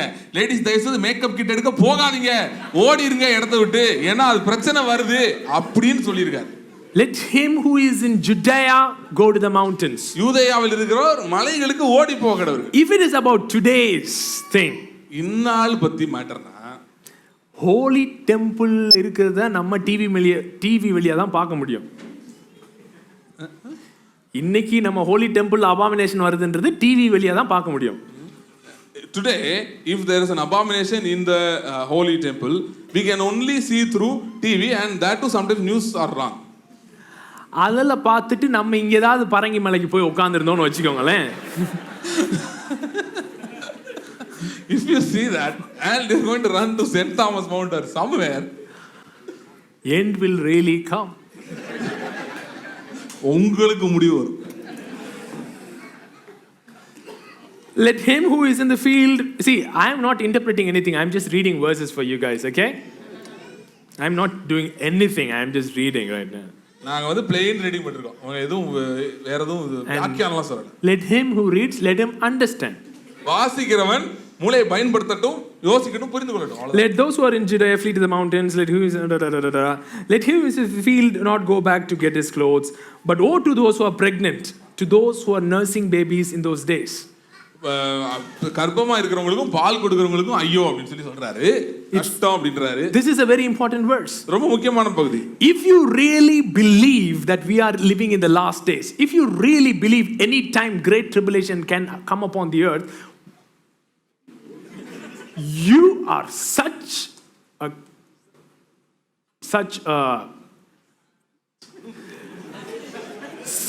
a bad person if you get married and give birth to babies, because you are putting your babies into the hands of the torturers. இப்போ இது என்னைக்கெல்லாம் நடக்கலாம் அப்படின்னு சொல்லி, அதாவது கடைசி காலம் இப்போ அப்படின்னு நினைச்சிட்டு உட்காந்துக்கினீங்களே, நீங்க கல்யாணம் பண்ணி நீங்க வந்து குழந்தை பெற்றுக்கிறீங்க இல்ல பெறப்போற நிலைமையில் இருக்கிறீங்கன்னு சொன்னா உங்களை மாதிரி கொடூரக்காரங்க யாரும் இருக்க முடியாது. ஏன்னா உங்களோட உங்க பிள்ளைக்கு ரொம்ப ஒரு ஆபத்தான சூழ்நிலை உங்க எதிரி கையில பிள்ளையை கொடுத்துட்டு போறீங்க. In such a tribulation context, Paul writes, அப்பா இந்த காலத்துல கல்யாணம் ஆனவனே கல்யாணம் ஆகாதவனை போல் இருக்கிற காலம் இது. ஸோ உனக்கு மனைவி இணைவி இல்லைன்னா என்ன மாதிரியே இருந்துட்டு தேடிக்கிட்டுலாம் இருக்காத, ஏன்னா உசுரை கையில பிடிச்சிக்கிட்டு ஓடிக்கிட்டு இருக்கோம், இப்போ வேற கல்யாணம் வேறையா உனக்குன்னு கேட்குறான் அந்த காலத்துல. So Paul was actually having this context in mind when he was writing about marriage, and he's saying, you know, even a guy who married now has to behave like a guy who's not married, because it's all about running for your life and protecting your life. So why should you marry now? If you are not married, better stay like me. That's what Paul was saying. If you're just single from house to house, you can jump. But if you got 4 kids, what will you do? Paul சொல்றாரு, அப்பா நீ தனியா ஆளா இருந்தனா Spiderman Batman மாதிரி குச்சி ஓடிரலாம். ஒரு கூட்டமே இருந்துச்சுன்னா நம்ம ஊர் ஹீரோ மாதிரி ரொம்ப கஷ்டப்பா காப்பாத்துறது அப்படின்றாரு. Imagine Mark, you know, if he is single he can run, but with Priscilla to carry and Jesse boy and Benson, tough. So he has to stay. If he stays, family will be destroyed. Says, oh to those who are pregnant in those days. இப்ப பாருங்களேன், இப்ப வந்து குடும்பத்தார இருக்கவங்கள யோசித்து பாருங்க. தனியாளா இருந்தா அவங்க ஓடிடலாம். 4 பேர் 2 பிள்ளைங்க, அதுவும் பிள்ளை ரெண்டும் ஒவ்வொரு டைரக்ஷன்ல ஓடுற பிள்ளையா இருந்துருவீங்க, ரொம்ப சீக்கிரமா போயிடும். And then he says, pray that your flight might not be in winter or in Sabbath. நீங்கள் வந்து ஓடி போவது மாரி காலத்திலோ ஓய்வு நாளிலோ இல்லாதபடி பாத்துக்கோங்கன்றார். Because even though the temple is going to be destroyed, Jesus is telling you guys are so rooted in tradition, you have certain steps to make in the Sabbath, and after that you will stand. இயேசு சொல்றாரு, பில்டிங்கே தீப்பிடிச்சு எரிஞ்சிட்டு இருக்கு, தேவாலயம் எரிஞ்சிட்டு இருந்தாலும் நீங்க என்ன நினைப்பீங்கன்னா, நீங்க பாரம்பரியத்தை ரொம்ப டீப்பா போயிட்டீங்க, அதனால நீங்க ஓய்வுனால ஒரு குறிப்பிட்ட கிலோமீட்டர் தான் ஓடணும், 1.8, அதுக்கு மேல ஓட முடியாது. அது 1.8 மீட்டர் தாண்டனே அப்படியே நின்றுவீங்க, அதுக்குலாம் வெட்டிடுவான். அதனால ஓய்வு நாள்ல ஓடாதபடி ஜோமனிக்கோங்க அப்படின்றாரு. See, இதுக்கு நமக்கு என்ன சம்பந்தங்க? ஓய்வு நாளுக்கு உங்களுக்கு எனக்கு என்ன சம்பந்தம்? Is there any relation between this and that? For us, you know, Sabbath is for people today, they sleep, that's all. Okay, I'm just reading stuff for you guys. Okay, verse 21. For then there will be great tribulation, அப்பொழுது மகா உபத்திரவம் உண்டாகும், such has not been since the beginning of the world until this time, no, nor ever shall be. இதுக்கு முன்னாடி இல்லாத இனிமேட்டும் வராத ஒரு உபத்திரவம் அந்த நாட்களிலே உண்டாகும். God looked at Solomon and said, no one was wise like you, no one will be wise like you hereafter. Solomon சொன்னாரு, உன்னை போல ஞானவான் இதுக்கு முன்னாடி இல்ல, இதுக்கு பின்னாடி இல்ல. அவன மாதிரி ஞானி யாருமே இல்லையா இப்ப? Is there no one like Solomon these days? Huh? Okay, forget about that. Was Jesus better than Solomon? இயேசு சாலமோனிலும் பெரியவரா இருந்தாரா? He himself said, the one greater than Solomon is here. அவரே சொல்லி கீழ சைன் போட்டார், நான் தான் அவனோட பெரிய ஆளு. So this thing of, you know, nothing shall be like this, if you see the part 2, you would really see the violence. You know, most of you cannot see those scenes because such violence happened. அதாவது அந்த வன்முறைகள் நீங்க பாத்தீங்கன்னா நிறைய பேர் நம்ம பார்க்க கூட முடியாது, அப்படிப்பட்ட வன்முறைகள் நடந்து கொண்டிருந்தது. What happened was basically these false messiah zealots, people like John Levi, என்ன நடந்ததுன்னா இந்த ஜான் லேவி போன்ற கள்ள மேசியாக்கள், they said, don't abandon the temple, somehow at the last minute God will come through and fight for his temple. அவங்க என்ன சொல்லிட்டாங்கன்னா, தேவாலயத்தை விட்டு மட்டும் யாரும் போயிடாதீங்க, கடைசியில் எப்படியாவது ஆண்டவர் வந்து நம்மளை காப்பாத்திடுவாருங்க. So if you have protection anywhere in this land, it is only in the temple. அவங்க என்ன சொல்லிட்டாங்கன்னா, தேவாலயத்தை மட்டும் தான் பாதுகாப்பு இருக்கு, வெளியே பாதுகாப்பு இல்ல அப்படி. God necessarily need not protect your house, but he will protect his house. So even if they destroy your house, come and run and stay in the temple, we'll all fight, finally God will come through. அவன் என்ன சொன்னான்னா, இப்ப உங்க வீட்டை இடிச்சாலும் பரவாயில்ல, இது ஆண்டவரோட வீடு, அவர் இடிக்கி விடாம பாத்துக்குவாரு, அதனால அங்கிட்டு இங்கிட்டு போய் பக்கத்து வீட்டுக்கு போயிடாத, இங்க வந்துரு, நம்ம எல்லாம் சேர்ந்து இங்க இருந்தே ரோமர்களோட சண்டை போடலாம்னு சொல்லிட்டான். So thousands of people, it's a big temple, okay? பெரிய ஆலயம், thousands of people are inside. ஆயிரக்கணக்கான ஜனங்கள் உள்ள இருக்காங்க. And he says, since I'm the Messiah, God will supernaturally provide provision, and people are shut inside the temple for days together, months together, and they don't have food. Severe famine broke out. People started killing each other for food. என்ன ஆச்சுன்னா ஆண்டவர் உணவு கொடுப்பாரு, நீங்க உள்ளே இருக்கலாம்னு சொல்லி எல்லாரையும் உள்ள உட்கார வச்சிட்டான். உள்ள உட்காந்துருக்காங்க, நாளாகுது பாத்தீங்கன்னா சாப்பாடு இல்லாம ஒரு கொன்று சாப்பிட ஆரம்பிச்சிட்டாங்க. So a lot of stuff was happening. ரொம்ப மோசமான காரியங்கள் நடந்தது. If you want to read all those stuff, go and read Josephus' history account. Josephus உடைய சரித்திர வரலாற்று பதிவிலே இதெல்லாம் சொல்லப்பட்டிருக்கிறது. How the great tribulation happened. எப்படி மகா உபத்திரவம் நடந்ததுன்னு சொல்லி. And unless those days were shortened, அந்த நாட்கள் குறைக்கப்படாவிட்டால் no flesh would be saved. ஒரு மாம்சமும் மீதியா இருக்காது. But for the elect's sake, தெரிந்து கொள்ளப்பட்டவர்களின் நிமித்தமோ those days will be shortened. தேவன் அந்த நாட்களை குறைத்திருக்கிறார். Then if anyone says to you, look, here is Messiah, there, do not believe it. For false messiahs, false prophets will rise and show great signs and wonders to deceive, if possible, even the elect. மேசு எங்க இருக்கிறாரு அங்க இருக்கிறாருன்னு சொன்னா தயவு செய்து போயிடாதீங்க. தெரிந்து கொள்ளப்பட்டவர்களையும் வஞ்சிக்கத்தக்கதாக பெரிய காரியங்கள் கள்ள உபதேசங்கள் நாட்களே வரும். See, I have told you beforehand. இதெல்லாம் உங்களுக்கு முன்னதாகவே சொல்லிவிட்டேன். Therefore, if they say to you, look, here is the desert, don't go. Here is in the room, do not believe it. ஆகவே வனாந்தரத்துல இருக்கிறாரு சொன்னா போகாதீங்க, அந்த ரூம்ல இருக்கிறாரு சொன்னா போகாதீங்க. For as the lightning comes from the east and flashes to the west, so also will be the coming of the Son of Man. மின்னல் கிழக்கிலிருந்து மேற்கு வரை உதிக்கிறது போல பிரகாசிக்கிறது போல மனுஷகுமாரனுடைய வருகையும் இருக்கும். For wherever the carcass is, there will be the eagles gathered together. இன்னும் எங்கேயோ அங்கே கழுகுகள் வந்து கூடும் என்றார். So now the confusion is this phrase which is propping up here and there, which says the Son of Man coming, the Son of Man coming. மனுஷகுமாரனுடைய வருகை, அதுல தான் எல்லாருக்கும் கேள்வியே வருது. So if it is really about Jerusalem destruction, did the Son of Man come during AD 70? எருசலேமோட அழிவை பத்தியே இருக்குனே வச்சுக்கிடுவோமே, ஆனா மனுஷகுமாரன் வந்தாரா? நீங்க என்ன நினைக்கிறீங்க? What do you think? மனுஷகுமாரன் வருவாரு சீக்கிரமாய் வரேன்னு சொல்லிட்டு போனாரு. இவைகள் எல்லாரும் இந்த சந்ததியில நடக்கும்னு சொன்னாரு. இதெல்லாம் அவர் வரக்கு முன்னாடி சமாரியாவோட கடந்திருக்க மாட்டீங்கன்னு சொன்னாரு. In fact let's do that words. Where is that verse which says No, he said it's going to come soon, and he said even before you cross Samaria. No, so to put it in our terms, it's like before you go to Sivagasi, I'll come, like that. So he said, I am coming so soon. Let's do Matthew 16 verse 27 and 28. It's one of the important verse. ரொம்ப முக்கியமான வசனம்.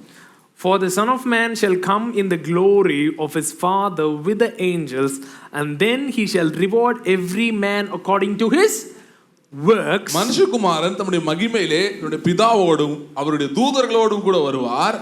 ஒவ்வொரு மனுஷனுக்கும் அவனுடைய கிரியைக்கு ஏத்த பலனை கொடுப்பாரு. What is Revelation telling? Behold, I am coming quickly. வெளிப்படுத்தல் சொல்றாரு, இதோ நான் சீக்கிரமாய் வருகிறேன். My reward is with me to give each one according to his work. ஒவ்வொருவனுக்கு நான் அளிக்கும் பலன் என்னோட கூட வருகிறது. So here the Son of Man is going to come in the glory with the angels, and the reward is coming with him to render each one according to his works. மனுஷகுமாரன் தம்முடைய தூதர்களோடு தேவ பிதாவோடு வர்றாரு. ஒவ்வொருத்தருக்கும் அவனுடைய கிரியைக்கு ஏத்த பலனை கொடுக்கும்படி. Next verse. அடுத்த வசனம். Context, immediate context, okay? Verily I say unto you, மெய்யாகவே சொல்லுகிறேன், there be some standing here which shall not taste death till they see the Son of Man coming in his kingdom.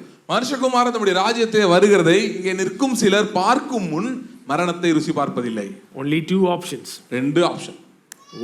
ஒன்னு, Son of Man came, மனுஷகுமாரன் வந்துட்டாரு, and some of the disciples standing there saw the Son of Man coming. அங்க இருந்த சீஷர்கள் சிலர் அவர் வரத பார்த்தாங்க. Or இல்லாட்டி some of the disciples are still living. சில சீஷர்கள் இன்னும் வாழ்ந்து கொண்டிருக்காங்க. Which one would you go for? எது நீங்க நம்புவீங்க? இல்ல மூணாவது ஆப்ஷனை நீங்க தனியா போய் சொல்லிக்கோங்க. Or the third option is Jesus is a plain liar. மூணாவது ஆப்ஷன் இயேசு பொய் சொன்னார் என்கிற ஒரு நம்பிக்கை. But that is not true. அது உண்மை கிடையாது. That cannot be able to be possible. That cannot happen. அது நடக்க வாய்ப்பில்லை. என்ன வருது?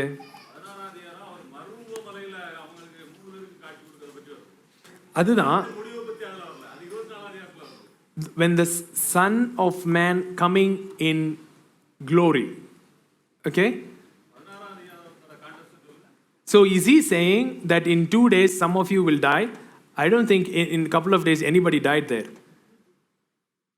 Some of you standing here shall not taste death. That means some of them were put to death. But none of them were put to death when Jesus was on the mountain. See, one of the teaching is this text is not talking about AD 70. This text is talking about Mount of Transfiguration where he came in glory. Okay. So ஒரு மொழிபெயர்ப்பு என்ன சொல்லுதுன்னா, மொழிபெயர்ப்புல ஒரு view, ஒரு கருத்து என்னன்னு சொன்னா, இந்த பகுதி வந்து அந்த மறுரூபமலையில இயேசு மகிமையோடு வந்தார், அந்த மகிமையில காணப்பட்டார் பாத்தீங்களா, அதை பத்தி தான் இது சொல்லியிருக்குன்னு சில பேர் சொல்றாங்க. That is one view, which view I'll be explaining it later.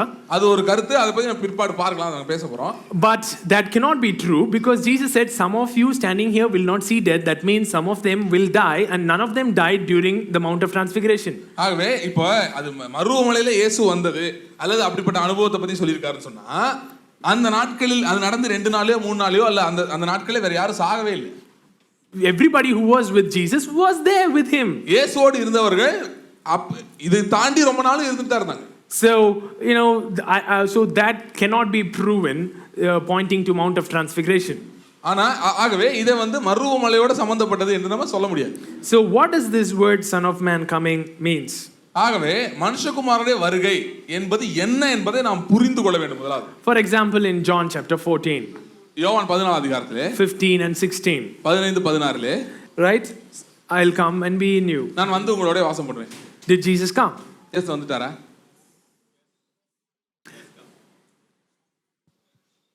So whenever he says I will come, it does not necessarily mean bodily he will come.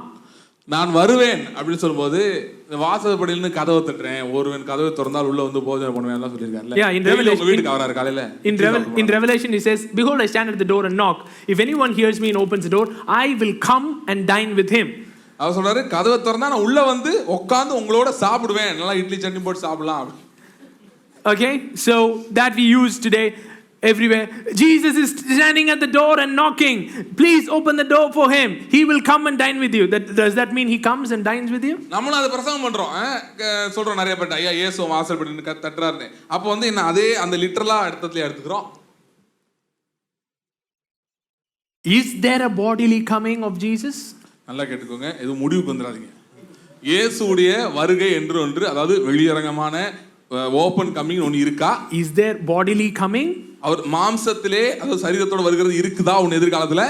Yes, இருக்குது, நிச்சயமாக இருக்குது. What are the text?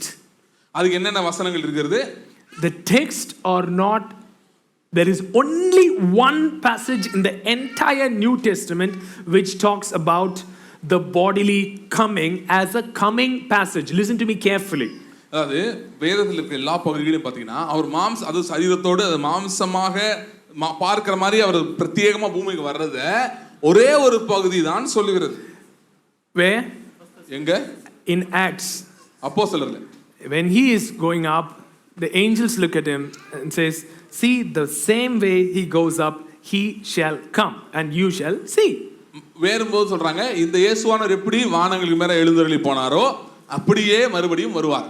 Okay, the 1 Thessalonians 4 passage, 1 தெசலோனிக்கர் 4, 1 Corinthians 15 passage, 1 கொரிந்தியர் 15, those are not coming passages, those are resurrection passages. The theme, the discussion is resurrection. Go with me to 1 Thessalonians 4. அந்த ரெண்டு பகுதியும் பாத்தீங்கன்னா அவருடைய வருகையை பற்றிய பகுதி அது கிடையாது, முக்கியமாக உயிர்த்தெழுதலை பற்றிய பகுதி. 1 Thessalonians 4. 1 தெசலோனிக்கர் 4. What does it say? என்ன சொல்லுகிறது? I, brethren, I do not want you to be ignorant like others and cry for those who are dead. அழுகிற மற்றவர்களை போல நீங்கள் அழ வேண்டாம் என்று சொல்லுகிறார். Why? ஏன்? Why is he saying do not cry like others? அறியாமல் இருக்கிற மற்றவங்களை போல நீங்க அழாதீங்கப்பா. You know, lest you sorrow as others who have no hope. நம்பிக்கை இல்லாத அவர்கள் துக்கிக்கிறது போல நீங்கள் துக்கிக்க வேண்டாம். For if we believe that Jesus died and rose again, even as God will bring with him those who sleep in Jesus. இயேசு மரித்து உயிர்த்தெழுந்தது உண்மை என்றால் கிறிஸ்துவுக்குள் மரித்த மற்றவர்களையும் இயேசுவோடு கொண்டு வருவார் என்று அறிந்து கொள்க. சொல்லுங்க, இயேசுவோடு கொண்டு வருவார். Jesus will bring those people along with him. சொல்லுங்க, எல்லாம் வாய் திறந்து சொல்லுங்க, இயேசுவோடு with Jesus கொண்டு வருவார். He will bring. நம்ம போறது இல்ல, we are not going. என்ன பண்ணுவாராம்? அவர் கொண்டு வருவார். He will bring. Okay, he shall bring. அவர் கொண்டு வருவார். For this we say to you by the word of the Lord, that we who are alive and remain until the coming of the Lord will by no means precede those who are asleep. அதாவது இப்பொழுது உயிரோடு இருக்கிற நாம் ஏற்கனவே மரித்தவர்களுக்கு முந்திக் கொள்வதில்லை. For the Lord himself will descend. Say, the Lord himself will descend. கர்த்தர் தாமே ஆரவாரத்தோடு இறங்கி வருவார். From heaven with a shout. பிரதான தூதனுடைய எக்காளத்தோடு, with the voice of an archangel, பிரதான தூதனுடைய சத்தத்தோடு இறங்கி வருவார். with the trumpet of God, தேவ எக்காளத்தோடு இறங்கி வருவார். and the dead in Christ will rise first. கிறிஸ்துவுக்குள் மரித்தவர்கள் முதலாவது எழுந்திருப்பார்கள். Then we who are alive and remain shall be caught up together with them in the clouds to meet the Lord in the air, and there we shall be with the Lord. And thus பின்பு உயிரோடு இருக்கும் நாமும் அவர்களுடனே கூட எடுத்துக்கொள்ளப்பட்டு மேகங்கள் மேல் எடுத்துக்கொள்ளப்பட்டு இவ்விதமாய் என்றென்றைக்கும் கர்த்தருடனே கூட இருப்போம். So is the passage talking about resurrection and the glorification of our body? Is that the topic, or is the topic his coming? So in the top, while he is addressing resurrection, he is mentioning the coming. Not while he is talking about the coming, he is mentioning resurrection. நல்லா கவனிச்சீங்கன்னா உயிர்த்தெழுதலை பற்றி பேசும்போது அவர் வர்றார் அப்படிங்கறத பத்தி வருது. அவர் வர்றது பத்தி பேசும்போது உயிர்த்தெழுதலை பற்றி சொல்லல. So what was their main subject? ஆகவே அங்க மைய கருத்து என்ன? Resurrection. உயிர்த்தெழுதல். He's saying, hey, your hope is not to go to heaven. Your hope is to have a glorified body. ஆகவே உன் நம்பிக்கை பரலோகத்துக்கு போறது இல்ல, ஒரு மகிமையான சரீரத்தை சுதந்தரிப்பது. So since you have such a hope, இப்படிப்பட்ட நம்பிக்கை இருக்கிறதுனால don't really cry for people who die. மரித்தவர்களுக்காக ரொம்ப அழாதீங்க. Christ will bring them back. கிறிஸ்து அவர்களை கொண்டு வருவார். And we shall be caught up. நாம் அவர்களை கூட எடுத்துக்கொள்ளப்படுவோம். See, the word caught up எடுத்துக்கொள்ளப்படுவோம்ன்ற வார்த்தை is the only verse in the Bible which people who preach rapture use to say, this is what rapture is. See, we'll be caught up. இந்த ஒரே ஒரு எடுத்துக்கொள்ளப்பட்ட என்ற வார்த்தையை சில பேர் எடுத்துக்கொண்டு இதுதான் ரகசிய வருகை பற்றிய வார்த்தை என்று சொல்லுகிறார்கள். What do you say?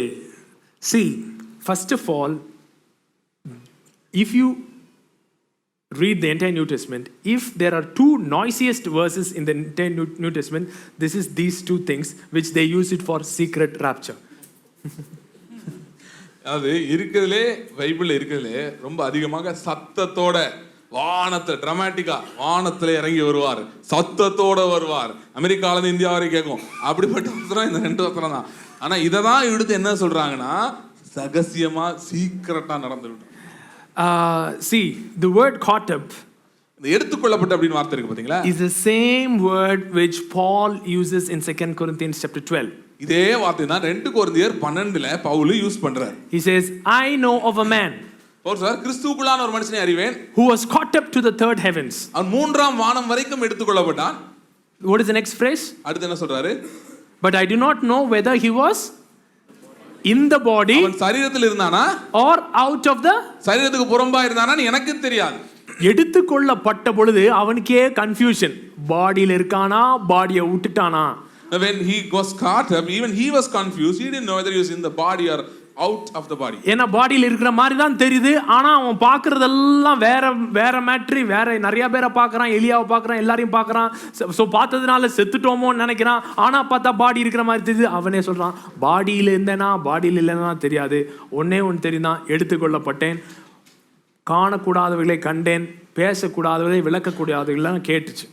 So when he was taken up, he says, I did not know what is going on, because it looked like I was very much normal, very much in this world, but I was hearing and seeing stuff which was beyond my comprehension, and he says, I cannot really explain about that experience. Anybody had caught up experiences?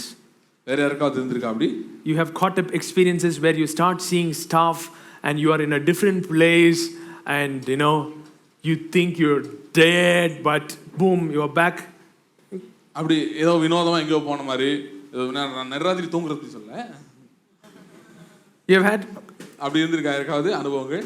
Gary, Debbie, they have had so many such experiences which they explain, which are hard to understand.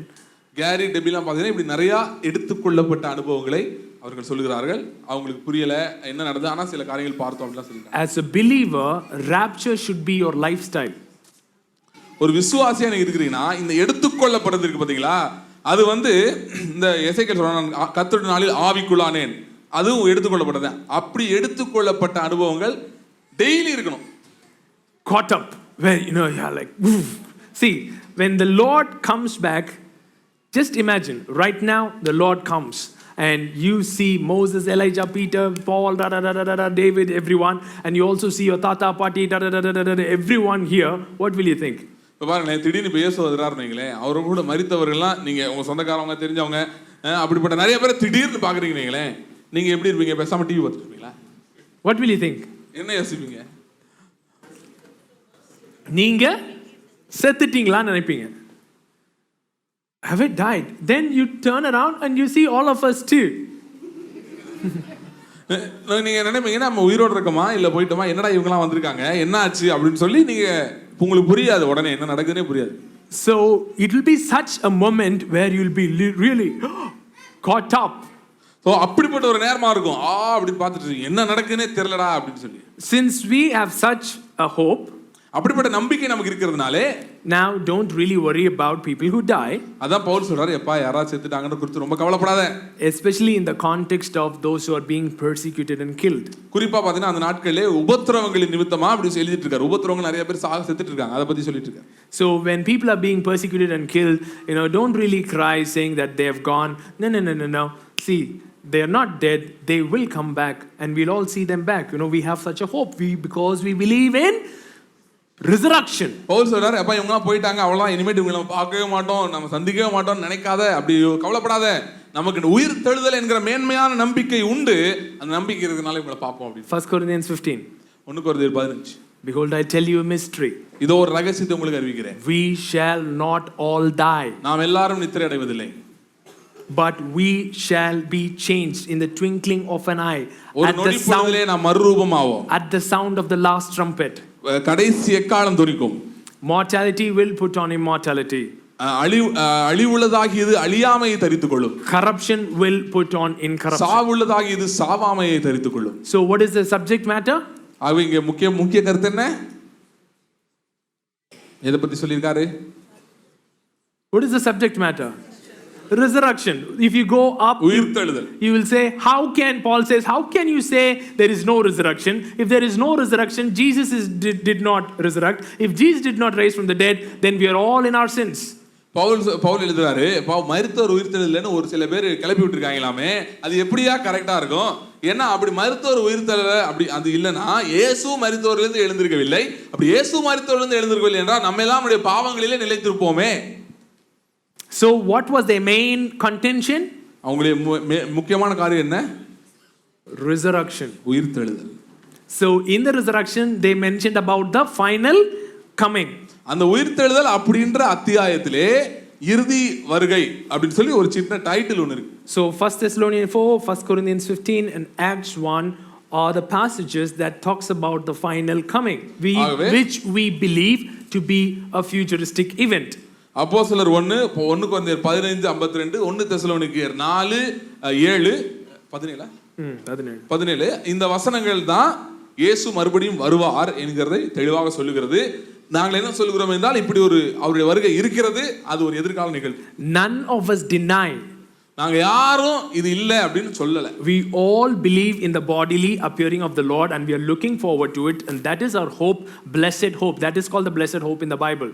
நம்முடைய கர்த்தராக இயேசு மாம்சத்திலே நிச்சயமா இந்த பூமிக்கு வருவார் என்கிறதை உறுதியாக நம்புகிறோம்.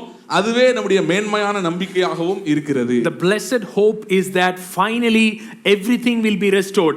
This earth, this body will be back to its original authentic design. அந்த இறுதியான நம்பிக்கை என்னவென்றால் எல்லாம் மறுபடியும் இருந்தபடி நற்சீர் பொருந்தப்படும், மறுபடியும் சீராகும். இந்த சரீரம் எப்படி இருந்ததோ ஒரிஜினல் டிசைனுக்கு ஏற்ற மாதிரி மாறும், இந்த உலகமும் அப்படி மாறிவிடும் என்பதுதான் நம்முடைய இறுதியான நம்பிக்கை. So we do not deny that. அதை நாம் மறுக்கவில்லை. Are you guys clear?